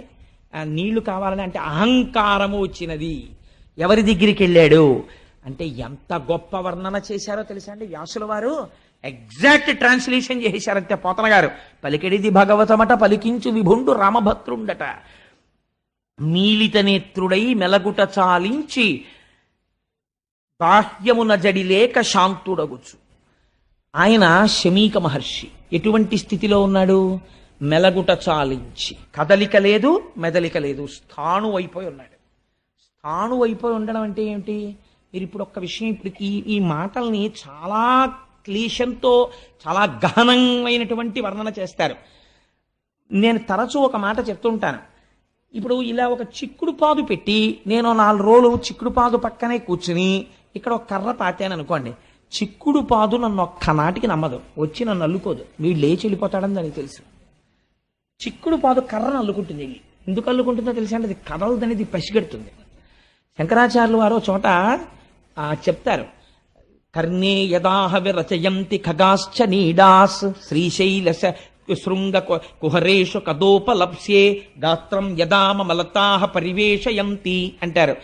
ధ్యానమునందు తపస్సునందు చాలా మగ్నుడైపోయి బ్రహ్మమునందు రమిస్తున్నాడని గుర్తేమిటంటే, కదలిక లేక కర్ర నిలబడిపోయినట్టు స్థాణువై ఉండిపోతాడు. అలా ఉండిపోతే ముందు తీగలు నమ్ముతాయి, నమ్మి అల్లుకుంటాయి. ఆ తర్వాత ఏమవుతుందంటే మొక్కలు మొలుస్తాయి. ఆ తర్వాత ఏవి నమ్ముతాయంటే, ఇది కదలదని పక్షులు నమ్ముతాయి, వచ్చి చెవుల్లో పుల్లలు ఎడతాయి, పుల్లలు పెట్టి గూళ్ళు కడతాయి. కర్ణే యదాహ విరచయంతి ఖగాశ్చ నీడాస్. అందుకే మన వాళ్ళు, ఆయన తపస్సు చేశాడు, ఒంటి మీద పుట్టలు పెట్టేశాయి, పుట్టల్లో పాములు చేరిపోయాయి, మొక్కలు మొలిచిపోయాయి, అప్పుడు ఈశ్వరుడు ప్రత్యక్షమయ్యాడు. ఇవన్నీ హఠాత్తుగా ఊడిపోతాయండి. అంటే అంతటి ధ్యానమగ్నుడయ్యాడని గుర్తు. మెలగుట చాలించి మీతనేత్రుడై శాంతుడై కూర్చుండి జడతలేక. అలా కూర్చుని ధ్యానమగ్నుడై ఏమాత్రం కదలిక లేదు. ప్రాణ మనోబుద్ధి పంచేంద్రియంబుల బహిరంగ వీధుల బరగనీక. ఎంత గొప్ప మాటలో చూడండి.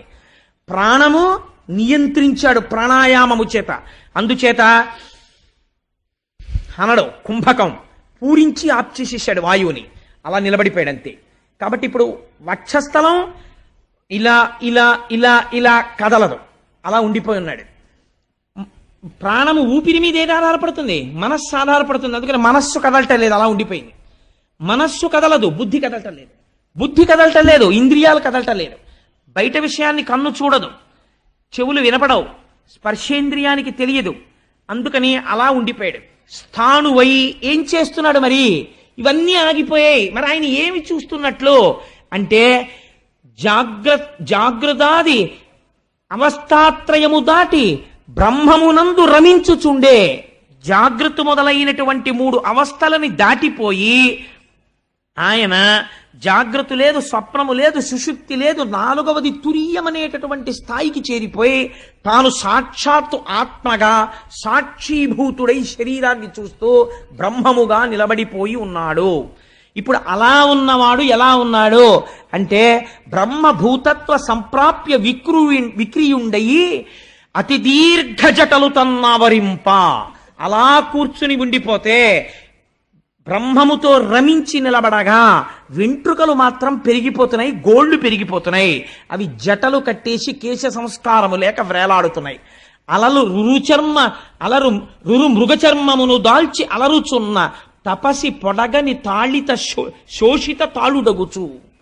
ఎంత చిత్రం జరిగింది! ఒక కృష్ణ జింక యొక్క మృగాన్ని కట్టుకుని అలా కూర్చుని ఉండిపోయాడు, వస్త్రం కూడా లేదు. అటువంటి శమీక మహర్షి దగ్గరికి వెళ్ళాడు. ఎవరు? ఈ శోషిత తాళుడగుటు, దాహం కోసం ఆర్తి పొందినటువంటి పరీక్షిత్.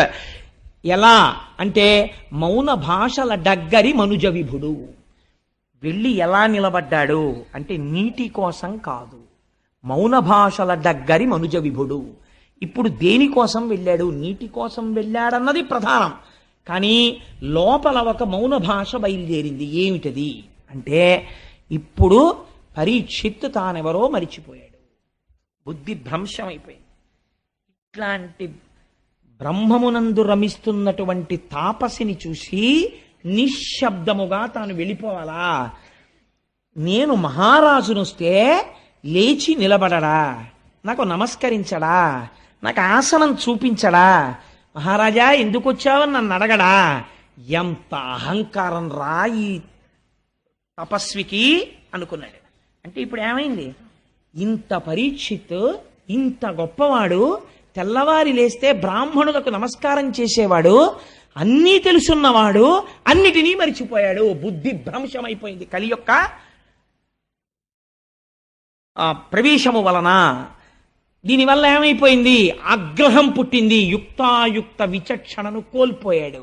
ఇందాక మీకు చెప్పాను కదా, ఒక స్థానంలోంచి స్థానంలోకి వెళ్ళిపోతున్నాడు. ఎంత వేగంగా జారిపోతున్నాడో చూడండి పరీక్షిత్. ఎలా అవమానించాలి ఇన్ని అనుకున్నాడు. అక్కడ చచ్చిపోయి పడున్న పామున్నది. మీరు ఒకటి గుర్తుపెట్టుకోండి, చచ్చిపోయిన పామైనా బతికున్న పామైనా అక్కడ పాము కనపడింది అనుకోండి ఉలిక్కి పడతాం. శమీక మహర్షికి తెలియదు అక్కడ చచ్చిపోయిన పాము ఉందని. అంటే ఆయన అంతగా బ్రహ్మమునందు రమిస్తున్నాడు. పరీక్షిత్తు కనపడుతోంది చచ్చిపోయిన పాము. చచ్చిపోయిన పామైనా మెళ్ళో వేసేటప్పటికి చల్లగా తగులుతుంది. తగలగానే ఏమిటిది అని చూసుకునేటప్పటికి పాము, అయ్యబాబోయ్ పాము, అయ్యబాబో పాము అని అరుస్తాడు. అప్పుడు వీణ్ణి గేలి చెయ్యొచ్చు అనుకున్నాడు. ఇప్పుడు ఏమైంది? మౌన భాషల దగ్గరి మనుజ విభుడు. వికృతాతి వికృతమైన ఆలోచనలు లోపల పెరిగిపోతున్నాయి ఇంకా రకరకాలుగా. ఇప్పుడు ఏం చేశాడు? ఆ ధనస్సు యొక్క చివరి భాగంతో మృత సర్పాన్ని పైకెత్తాడు. ఒక ప్రభువు ధర్మరాజు యొక్క మనవడు అభిమన్యుడి కొడుకు చెయ్యవలసిన పనా అంటే ఇప్పుడు ఏమైపోతోంది? పరమ భయంకరమైన సన్నివేశము జరుగుతోంది ప్రపంచంలో. ఆ మృత సర్పాన్ని పైకెత్తాడు. ఎత్తి ఎవరి మీద వేశాడు? శమీక మహర్షి మెడలో వేశాడు. ఆయనకి చల్లగా పాము తెలిసిందా? తెలియలేదు. కాబట్టి ఏమిటి నిర్ధారణ? ఆయన తపస్వి అయి ఉన్నారు. తపస్వి అయి ఉన్నవాడిలోకి వెళ్ళగలిగాడా కలి? వెళ్ళలేకపోయాడు. ఆయనలోకి వెళ్ళి ఇదేంటి గభాలను ఆయన నీళ్లు తీసి పరీక్షిత్తులు శపించేటట్టు చెయ్యొచ్చుగా. వెళ్ళలేకపోయాడు. ఎందుకు వెళ్ళలేకపోయాడు? ఇంద్రియములు, మనస్సు ఈశ్వరుణ్ణి పట్టి ఉన్నాయి. అలా పట్టి ఉన్న చోటికి కలి వెళ్ళలేకపోయాడు. ఎక్కడికి వెళ్ళగలిగాడు? ఒక్క స్థానానికి ఆశ్రయం ఇచ్చినా వెళ్ళిపోయి మొత్తం నాశనం చేయగలిగాడు. ఇది మీకు అక్కడ ఉన్న సన్నివేశం. ఇప్పుడు మీరు ఏది పట్టుకోవాలి? భాగవతం చెప్పేస్తోంది, అమ్మ బాబోయ్ అంత ప్రమాదకరమైన వ్యక్తికి నాలో చోటు ఇవ్వను, కాబట్టి నువ్వు ఏది పట్టుకోవాలి? శమీకుడు ఏది పట్టుకున్నాడో నువ్వు అది పట్టుకోవాలి. శమీకుడు ఏది పట్టుకున్నాడు? ఈశ్వర పాదములు పట్టుకున్నాడు. నువ్వు కూడా అది పట్టుకో. ఆ స్పర్శ నీకున్నంత కాలం కలి నీలోకి రాలేడు. ఇది భాగవతం చెప్తున్న తీర్పు. అందుకని ఈ సన్నివేశాన్ని వ్యాసుల వారు పోతన గారు తీసుకొస్తున్నారు. ఇప్పుడు ఏం చేశాడు? పావుని వేసేశాడు. పావుని వేసేస్తే ఆయన ఏమైనా ఉలిక్కి పడ్డాడండి? ఉలిక్కి పడలేదు. కానీ తను సంతోషపడిపోయాడు. నాకు నీళ్ళు ఇవ్వలేదు చూసావా, చచ్చిన పావుని వాడి మెళ్ళో వేశాను. మీరు ఒక్క మాట వినండి, నేను ఒక యథార్థమైన విషయం ప్రస్తావన చేస్తాను. నేను నిద్రపోతున్నాను. నిద్రపోతుంటే మీరు వచ్చారు, నువ్వు అలాంటి వాడివి, నువ్వు ఇలాంటి వాడివి, నువ్వు అటువంటి ధూర్తుడివి అని నన్ను 50 తిట్లు తిట్టేశారు. తిట్టేసి మీరు వెళ్ళిపోయారు. వెళ్ళిపోయిన తర్వాత నేను నిద్రలేచాను. నిద్రలేచి మామూలుగా మొహం గడిగేసుకుని చాలా సంతోషంగా భాగవతం సాయంకాలం ఉపన్యాసం చెప్పాలి అని చెప్పి వెర్రిక్కిపోతున్నాను. మా ఆవిడంది, ఏ నీ బుర్రకాయ ఉపన్యాసం 50 తిట్లు తిట్టాడు ఆయన వచ్చి అన్నాడు. ఎప్పుడు తిట్టాడన్నాను. ఆ తిట్లు తిట్టినప్పుడు నాకేమైనా వికారం కలుగుతుందండి? ఏ వికారం కలగదు. ఎందుకని? నా మనస్సు పుచ్చుకునే స్థితిలో లేదు, సుషుప్తిలో ఆత్మతో రమించిపోయింది. మీరు తిట్టినా నాకెక్కదు, ఎందుకంటే చెవి పుచ్చుకోదు. ఉంది కానీ చెవి పుచ్చుకోదు. మాట వెళ్ళదా? వెడుతుంది, కర్ణభేరికి తగులుతుంది, కానీ మనస్సులోకి వెళ్ళదు. మనస్సు పుచ్చుకోలేదు, రియాక్షన్ లేదు. రియాక్షన్ లేదు, నేను ప్రశాంతంగా ఉన్నాను. రియాక్షన్ లేని స్థితి ఎప్పుడు? ఈశ్వర పాదములను పట్టుకుని ఉన్నప్పుడు మనసు రియాక్ట్ అవ్వదు. ఎందుకని? ఈశ్వరుడిలోనన్నా కలవాలి, లేకపోతే బడలిక చేత సుషుప్తిలోనన్నా ఆత్మలోకి వెళ్ళిపోయి ఉండాలి. ఆయన ప్రయత్నపూర్వకంగా ఈశ్వర పాదములు పట్టుకుని ఉన్నాడు, కలి వెళ్ళలేదు. ఇప్పుడు ఏం చేశాడు? తను సంతోషపడిపోతున్నాడు, నేను పావుని వేశానని. అవతల వాడికి పాము వేయడం వల్ల అవమానం ఏం లేదు, ఆయన బాధపడితే కదా. తను సంతోషపడిపోతున్నాడు, ఇదో క్రౌర్యం. అవతలవాడు బాధ పడకపోయినా నేను గొప్ప పని చేసేసాను లేని సంతోషపడిపోతున్నాడు. ఎంత అసహ్యకరమైన పని అది. సంతోషపడిపోయి ఇంటికి వెళ్ళిపోయాడు. ఇంటికి వెళ్ళిపోయి అంతఃపురంలోకి వెళ్ళి కిరీటం తీసి పక్కన పెట్టాడు. బుద్ధిలోకి ప్రవేశించడానికి కిరీటంలోంచే కదండి వెళ్ళిపోతాడు. పక్కన పెట్టగానే అనుమానం వచ్చింది. ఏమిట్రా, దాహం వెయ్యడం ఏమిటి, నేను ఆయన ఆశ్రమానికి వెళ్ళడం ఏమిటి, ఆశ్రమానికి వెళ్ళిన వాడిని ఊరుకోకుండా ఆయన మెళ్ళలోకి తీసుకెళ్లి చచ్చిపోయిన పావు నేయడం ఏమిటి? అయిపోయిందిరా, నా రాజ్యం అయిపోయింది, నా ధనం అయిపోయింది, నా భోగం అయిపోయింది, నా పరిపాలన అయిపోయింది. కాబట్టి నేను చెయ్యరాని దుష్కృత్యమును చేసేశాను. దీనికి అంతటికీ కారణం కలిపురుషుడు ప్రవేశించేశాడు. ఎంత తప్పు చేశాను అని పశ్చాత్తాపడిపోయాడు. అంటే ఆయన సహజ స్థితి అది కాదు, భ్రష్టుడైపోయాడు కలిపురుషుడి వలన. ఇప్పుడు ఇదెవరికి తెలిసింది? ఆయన చేత ప్రతిస్పందన తేలేకపోయాడు. కానీ ఇది మునికుమారులు చూశారు, చిన్న చిన్న పిల్లలు. వాళ్ళు చూసి పరిగెత్తుకుంటూ వెళ్ళారు. ఎవరి దగ్గరికి వెళ్ళారు? ఆ కౌశికీ నది ఒడ్డున ఆడుకుంటున్నాడు శమీక మహర్షి యొక్క కుమారుడు శృంగి. ఆ పిల్లవాడి దగ్గరికి వెళ్ళాడు. వాడు మహాతపస్వి. వాడి దగ్గరికి వెళ్ళి, ఉరే మీ నాన్నగారు తపస్సు చేసుకుని సమాధిలో ఉండగా ఒక రాజు వచ్చి, ఆ రాజు ఎవరో ఆ పిల్లలకి తెలియదు, అది గమ్మత్తు, ఆయన పేరు తెలియదు వాళ్ళకి. ఒక రాజు వచ్చి ఏదో మాట్లాడాడు, మీ తండ్రి పలకలేదు.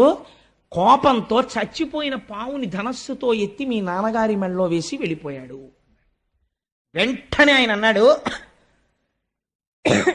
మీరు రాజు అంటున్నారు కదా, రాజు క్షేమంగా రాజ్యమును దేని వలన పరిపాలించగలిగాడు? నా తండ్రి వంటి తపస్వి ఇక్కడ ఉండడం వల్ల రాజు పరిపాలించగలిగాడు.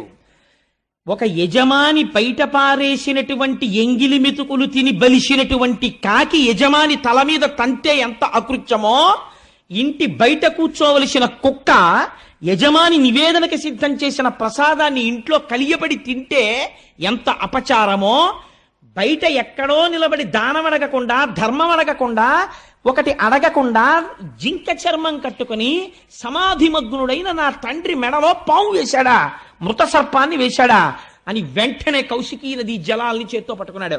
ఓడక వింటి కోపున మృతోరగమున్ కొని తెచ్చి మారుమాటాడకయున్న మజ్జనకు అంశతలంబున పెట్టి దుర్మత క్రీడ చెరించు రాజు హరకేశువులడ్డిననైనా చచ్చుపోనేటి కేడవనాడు ఫణీంద్రు విషానల హేతి సమ్మతిన్.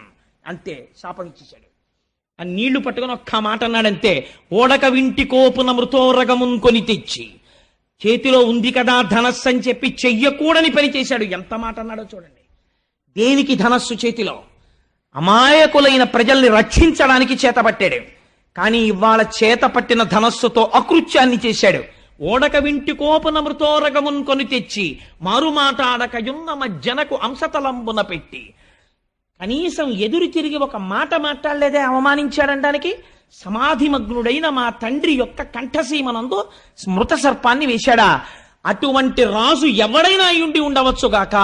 హరకేశవులడ్డిననైనా వాడు ఈశ్వరుడే అడ్డని, శ్రీ మహావిష్ణువే అడ్డని చచ్చుబో 7వ నాడు, 7వ నాటికి చచ్చూరుకుంటాడంతే అని. ఎలా చచ్చిపోతాడు? పైగా తక్షక ఫణీంద్ర విషానల హితి సంహతిన్, తక్షకుడనేటటువంటి ఒక మహాసర్పము యొక్క కాటు వలన మరణించుగాక అని ఆ నీళ్లు విడిచిపెట్టేసి తిరిగి ఆశ్రమానికి వచ్చేశాడు. మీరు ఇవాళ నాతో కొద్దిగా సహకరించండి. శుకమహర్షిని ప్రవేశపెట్టి పూర్తి చేద్దాం. మహోత్కృష్టమైనటువంటి స్థితి. ఇవాళ శుకమహర్షి వస్తే మన జీవితం ధన్యమైపోతుంది. నేను శుకుల్ని ప్రవేశపెట్టాలని ప్రయత్నం చేస్తున్నాను. ఆశ్రమానికి వచ్చి ఏడుస్తున్నాడు తండ్రి ముందు పడి. తండ్రికి బాహ్యస్మృతి వచ్చింది. అడిగాడు, ఎక్కువ సమయం తీసుకోనమ్మా, ఒక్క 10 నిమిషాలు, సాధ్యమైనంత సంక్షిప్తంగా చెప్పే ప్రయత్నం చేస్తాను. ఆయన అన్నాడు, ఎందుకు ఏడుస్తున్నావు అన్నాడు. అంటే తండ్రి మీ కంఠమునందు మృత సర్పం ఉన్నది అన్నాడు. తీసి కింద పరేశాడు శమీకుడు.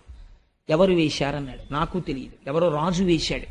ఆ రాజుని శపించాను నాన్నగారు, నేటికి 7వ రాజు చచ్చిపోవాలని అన్నాడు. వెంటనే మహర్షి అన్నారు, పాపంబు మనకింక ప్రాపించ మనకింక. ఎంత పని చేశావురా నువ్వు. చేసినటువంటి దుష్కర్మ వలన మనకి పాపము సంప్రాప్తించింది. ఎందుకో తెలుసా? రాజు నశించిన రాజ్యమందు నువ్వు రాజు మరణించాలని కోరుకున్నావు. రాజు చచ్చిపోతే కలిపురుషుడు ప్రవేశించని మనస్సులు అలా ఉంటాయి. అపకారి యందు కూడా ఔదార్యంతో ధర్మం మాట్లాడతాడు. మనకింక రాజు నశించిన రాజ్యమందు బలవంతుడగువాడు బలహీనుడగువాని పశు దార హయ సువర్ణాదులను అపహరించు. రాజు అంటే విష్ణు అంశ. విష్ణువు యొక్క అంశతో రాజు పరిపాలిస్తూ ఉంటాడు. నువ్వు రాజుని తొందరగా శపించేశావు. పరీక్షిత్తు వెళ్ళిపోతే ఇంకా మళ్ళీ మనకు అటువంటి పరిపాలకుడు ఎక్కడొస్తాడు? రాజు నశించిపోతే ఏమవుతుందో తెలుసా? బలహీనుడైనటువంటి వాణ్ణి బలవంతుడైనటువంటి వాడు వచ్చి మొత్తి ఏమెత్తుకుపోతాడో తెలుసా? వాడి పశువుల్ని ఎత్తుకుపోతాడు. దారా ఆఖరికి ఇది యుక్తాయుక్తమా అని చూడకుండా వాడి భార్యని కూడా ఎత్తుకుపోతాడు. హయా గుర్రాలను ఎత్తుకుపోతాడు. సువర్ణ ఎత్తుకుపోవట్లేదండి. కారు పార్క్ చేస్తే ఎత్తుకుపోతారు, స్కూటర్ పార్క్ చేస్తే ఎత్తుకుపోతారు. కారు పార్కింగ్ ప్లేస్లో మీరు కారు పెట్టి అపార్ట్మెంట్లో పడుకుంటే టేప్ రికార్డర్ ఎత్తుకుపోతారు. హయం అంటే నాకు గుర్రాలు లేవు కదండి, కలిపురుషుడు రావనక్కర్లేదు. గుర్రాలంటే కారులే, వాహనం కదా. అందుకని హయ సువర్ణాదులను అపహరించు. బంగారం అనేటటువంటిది ప్రాణం మీదకి తెచ్చేస్తుంది. ఎక్కడ వరకు ఎందుకండి? ఒక పిచ్చి తల్లి బ్యాంక్ ఎంప్లాయీ ఒంటి మీద బంగారు నగలు వేసుకుని వెళ్ళడం ఆవిడ సంతోషం అంతే. ధర్మబద్ధంగా ఆర్జించుకున్నటువంటి 4 నగలు వేసుకుని బ్యాంకుకి వెళ్ళేది ఆవిడ. నేను ఆ మధ్య చదివాను ఇక్కడ రాజమండ్రి దగ్గరలో ఒంటి మీద బంగారు నగల కోసమని ఒక పండగ నాడు ఆవిడ తల పట్టుకుని ఆటో రాడ్లకేసి కొట్టి చంపేసి నగలెత్తుకుపోయి శవాన్ని తీసుకెళ్లి కాలవలో పారేశారు. కలిపురుషుడు ఉన్నాడు బంగారమునందు. చంపేలా మూలఘాతి నాశనం. వ్యాసుడు అబద్ధాలు చెప్పవలసిన అవసరం వ్యాసుడికి ఏముందండి? దాన్ని ఆంధ్రీకరించవలసిన అవసరం పోతన గారికి ఎక్కడుంది? మీకు అధర్మం కలిపురుష లక్షణం స్పష్టంగా కనపడుతుంటుంది. అందుచేత బలవంతుడగువాడు బలహీనుడగువాని పశు దార హయ సువర్ణాదులను అపహరించు. అక్కడతో అయిపోదు. జారాదులు సంచరింతురు. జారత్వం చేసేవాడు సిగ్గు లేకుండా చెప్పుకుంటాడు. అందరూ ఉంటూ ఉండగా 2వ భార్య దగ్గరికి ఎడతాడు, 3వ భార్య దగ్గరికి ఎడతాడు. నాకు 2 భార్యలని చెప్పుకుని దుష్ట సంగము వలన మంచివాణ్ణి పాడు చేసేస్తాడు. కాబట్టి ఏమైపోతుంది? అదొక స్టేటస్ సింబల్ అయిపోయినా ఆశ్చర్యం లేని రోజు వచ్చేస్తుంది. కాబట్టి ఎటువంటి స్థితికి వెళ్ళిపోతారు అంటే చోరాదులు సంచరింతురు, ప్రజలకు అన్యోన్య కలహంబుల ఇల్లు. నిష్కారణంగా ప్రజలు దెబ్బలాడుకోవడం మొదలెడతారు, పైన అదుపు చేసేవాళ్ళు లేడు అన్న ధైర్యంతో. కాబట్టి ప్రజలకు అన్యోన్య కలహంబులని అతిశయిల్లు. వైదికంబయ్యున్న వర్ణాశ్రమాచార ధర్మమెల్లయు కూడా తప్పిపోవు. వేదము చెప్పినట్టుగా ఇంతకాలం ఉన్నటువంటి ధర్మం అంతా తప్పిపోతుంది. తప్పిపోగానే ప్రజలు పురుషార్థములలో మొదటి దాన్ని వదిలేస్తారు. ధర్మాన్ని వదిలేసి లోకులిక మీద అర్ధ కామంబులందు సంచరింప, ప్రతి వాడికి డబ్బు కామం, డబ్బు కామం, డబ్బు కామం, ఈ రెండింటిలో తిరగడం మొదలు పెడతాడు. మొదలు పెడితే ధరణి నెల్ల వర్ణాశ్రమాచార ధర్మంబులెల్ల లుప్తమైపో. ఎక్కడా వర్ణాశ్రమాచారాలు అనేటటువంటి ఉండవు. మర్కట సారమేయ కులము మేరపుత్ర, కుక్కకి కోతికి కొడుకుట్టినట్టు అయిపోతుందిరా సమాజం. అలా అయిపోతుంది, భ్రష్టం అయిపోతుంది. ఎంత పని చేశావురా, పరీక్షిత్తుని కొట్టి సమాజాన్ని ఇన్ని ప్రమాదాలు తేవడానికే కలి నీ చేత ఇలాంటి శాపం ఇప్పించాడు. నువ్వు క్రోధమునకు వశుడవైపోయావు, ఎటువంటి శాపం ఇచ్చేసావురా, ఎంత పొరపాటు చేసేసావు అన్నాడు. కానీ పరీక్షిత్తుకు అందిపోయింది ఈ వార్త. మహానుభావుడు ఇంక నేటికి 7వ రోజున ఎలాగో శరీరం విడిచిపెట్టేస్తానని, ప్రాయోపవేశం చేస్తానని గంగ ఒడ్డుకెళ్ళి ఆ తూర్పు దిక్కుకి కొసలుండేటట్టుగా దర్భలు పరుచుకుని ప్రాయోపవేశం చేసి ఈశ్వరుడి యందు మనస్సును నిలబెట్టి ఒక మాట అంటాడు. ఎందుకు గంగ ఒడ్డుకి వెళ్ళడం అంటే, అమ్మా అని పిలిచిన నిన్ను పొమ్మా అని ముక్తి కడకు బుత్తువట, లెమ్మా నీ రూపముతో రమ్మా నాకెదురంగ గంగ రమ్యతరంగా అంటాడు. ఎంత గొప్ప పద్యం అంటే నిజంగా పోతన గారికే చెల్లింది గంగ మీద పద్యం రాయడం. అమ్మా అని పిలిచిన నిన్ను ఎవరైనా నీ దగ్గరికి వచ్చి అమ్మా గంగమ్మ అంటేట ఎంత అనుగ్రహిస్తావో తెలుసా, పొమ్మా అని ముక్తి కడకు బుత్తువట. ఇది గంగా స్నానానికి గొప్పతనం. పోరా, ఇన్ని తప్పులు చేస్తే తీసేసాను నీ పాపాలు, పో మోక్షానికి అని పంపించేస్తావుట. అమ్మా నాకు టైం అయిపోయిందమ్మా, శాపం పొందేశాను, లెమ్మా నీ రూపముతో, అమ్మా ఒక్కసారి నాకు దర్శనం ఇవ్వా, లెమ్మా నీ రూపముతో, రమ్మా నాకెదురంగ గంగ రమ్యతరంగా, ఈ తరంగములతో వచ్చి నీలో నన్ను కలిపేసుకోమ్మా అని గంగ ఒడ్డున ప్రాయోపవేశం చేశాడు. ప్రాయోపవేశం చేస్తే పరీక్షిత్, ఎవరు యాగం చేస్తే దేవతలు వచ్చి కూర్చున్నారో అటువంటి మహాపురుషుడు శాపగ్రస్తుడై ప్రయోపవేశం చేశాడు. ఇప్పుడు ఈ సన్నివేశం చూడడానికి ఎవరు వచ్చారో తెలుసా అండి? గౌతముడు, అగస్త్యుడు, విశ్వామిత్రుడు, వశిష్ఠుడు మొదలైనటువంటి ఋషులందరూ వచ్చేశారు. ఎందుకు ఇది చూడడం? వాళ్ళకైనా సరదాయా ప్రాయోపవేశం చేసి చచ్చిపోతుంటే చూడడం కాదు. పరీక్షిత్ నిర్గమించగానే కలి విజృంభణం ఎలా ప్రారంభమవుతుందో చూస్తున్నారు. ఇంకా ఎంత ఆశ్చర్యం రా! నిన్నటి దాకా స్థానం లేని కలి బంగారం ఇవ్వగానే కొట్టేశాడంతే, మొత్తం ఆక్రమించేస్తున్నాడు. ప్రారంభమైపోయింది రాజ్యంలో ఎక్కడ చూసినా. ఈ ఆశ్చర్యాన్ని చూడ్డానికి ఈశ్వర శాసనం ఎలా ఉంటుందో, ఉత్తర క్షణంలో ఎలా మారిపోతోందో లోకం, పరీక్షిత్ వెళ్ళిపోతున్నాడని, ఇంతటి ధర్మమూర్తి నిర్గమించేస్తున్నాడు అని చూడడానికి అందరూ వచ్చి కూర్చున్నారు. అందరినీ అడుగుతున్నాడు, ఏం చెయ్యని ఇంకా ఈ 7 రోజులు నేను ఏం చేస్తే మోక్షం పొందుతానని. ఆ ఆర్తి ఉన్నవాడు ఇంతటి పని చేసేసాడు. ఎంత చిత్రం చూడండి! ఇంత ధర్మం ఉన్నవాడు ఇంత అధర్మమైన పని చేసేయడమా? కలికి ఇంత అవకాశం ఇస్తే అంత ప్రమాదాన్ని తెచ్చేశాడు. ఇది వాళ్ళందరూ చూడ్డానికి వచ్చిన ఆశ్చర్యం. కాలోహి దురతిక్రమ, అతిక్రమించలేకపోతున్నారు. ఏమీ ఈ చిత్రం! ఇంతటి స్థితిలో కూడా ఈశ్వర పాదములు పట్టుకున్నవాడు మాత్రం చెక్కు చెదరట్లేదు. ఇది చూడ్డానికి వచ్చి వాళ్ళందరూ నిలబడ్డారు. నిలబడితే అక్కడికి ఒక ఆయన వచ్చాడు. 16 సంవత్సరముల వయస్సు, మంచి యవ్వనంలో ఉన్నాడు. నల్లటి జుత్తు, ముఖం మీద చిందరవందరగా పడిపోయింది. ఒక కౌపీనం పెట్టుకుని ఉన్నాడు. చుట్టూ చిన్నపిల్లలందరూ చేరారు. వాళ్లతో హాస్యం ఆడుతున్నాడు. ఏమీ మాట లేదు, మంతి లేదు. నవ్వుతూ సూర్యుడు దిగి భూమండలం మీద నడుస్తున్నాడా అన్నట్టుగా, ఒకరు పిలవకపోయినా ఆవు పాలు పితికిన కన్నా కూడా నిలబడనటువంటి శుకుడు తనంత తాను నడిచి వచ్చి నిలబడితే ఆయన తేజస్సు చూసి పొంగిపోయి, కృష్ణ భగవానుణ్ణి మా వంశమంతా అర్చించినందుకు నేను వెళ్ళిపోతున్న సమయంలో మార్గం చూపించడానికి నాకు గురువుని పంపాడు కృష్ణ పరమాత్మ అని పొంగిపోయి అర్ఘ్యపాద్యాదులనిచ్చి శుకుడి కాళ్ల మీద పడితే కదిలి వెళ్ళిపోవడం అలవాటున్న శుకుడు కూర్చున్నాడు. 7 రోజులు నీకు చెప్తా, ఏమిటి నీ బాధ చెప్పన్నాడు. శుకబ్రహ్మ వచ్చి కూర్చున్నారు. చాలు, ఇక్కడ వరకు విన్నా. ఇవాళ ఈ శుకబ్రహ్మ ప్రవేశం వింటే భానువారం, విశేషించి మాఘమాసం. మాఘమాసంలో భానువారానికి ఒక విశిష్టత ఉన్నది. అందుకని ఇవాల్టి రోజున శుకుడు వచ్చేయాలని తాపత్రయపడ్డాను. ఆయన్ని తేవడం కోసం ఇంత ప్రయత్నం చేశాం. రేపటి రోజున స్వామివారి యొక్క అవతార విశేషాన్ని అసలు శుకుడు మాట్లాడతాడు. ఇంకా రేపటి నుంచి ఇంకా విందురు గాని ఎలా ఉంటుందో శకుడు మాట్లాడితే ఇక్కడి నుంచి ముడులు విప్పడం మొదలెడతాడు. ఎలా ఉంటే కలిగి ఏం చెయ్యలేడో, ఎలా ప్రవర్తించాలో, జీవితాన్ని ఎలా దిద్దుకోవాలో, ఈశ్వరుడు ఎలా వచ్చాడో, భక్తి అంటే ఏమిటో మాట్లాడడం మొదలు పెడతాడు. మనందరం సంతోషంగా రేపు 6:30 మళ్ళీ ప్రారంభం చేద్దాం. కృష్ణనామం చెప్పుకుని బయలుదేరదామమ్మా. వసుదేవసుతం దేవం కంసచాణూరమర్దనం దేవకీ పరమానందం కృష్ణం వందే జగద్గురుం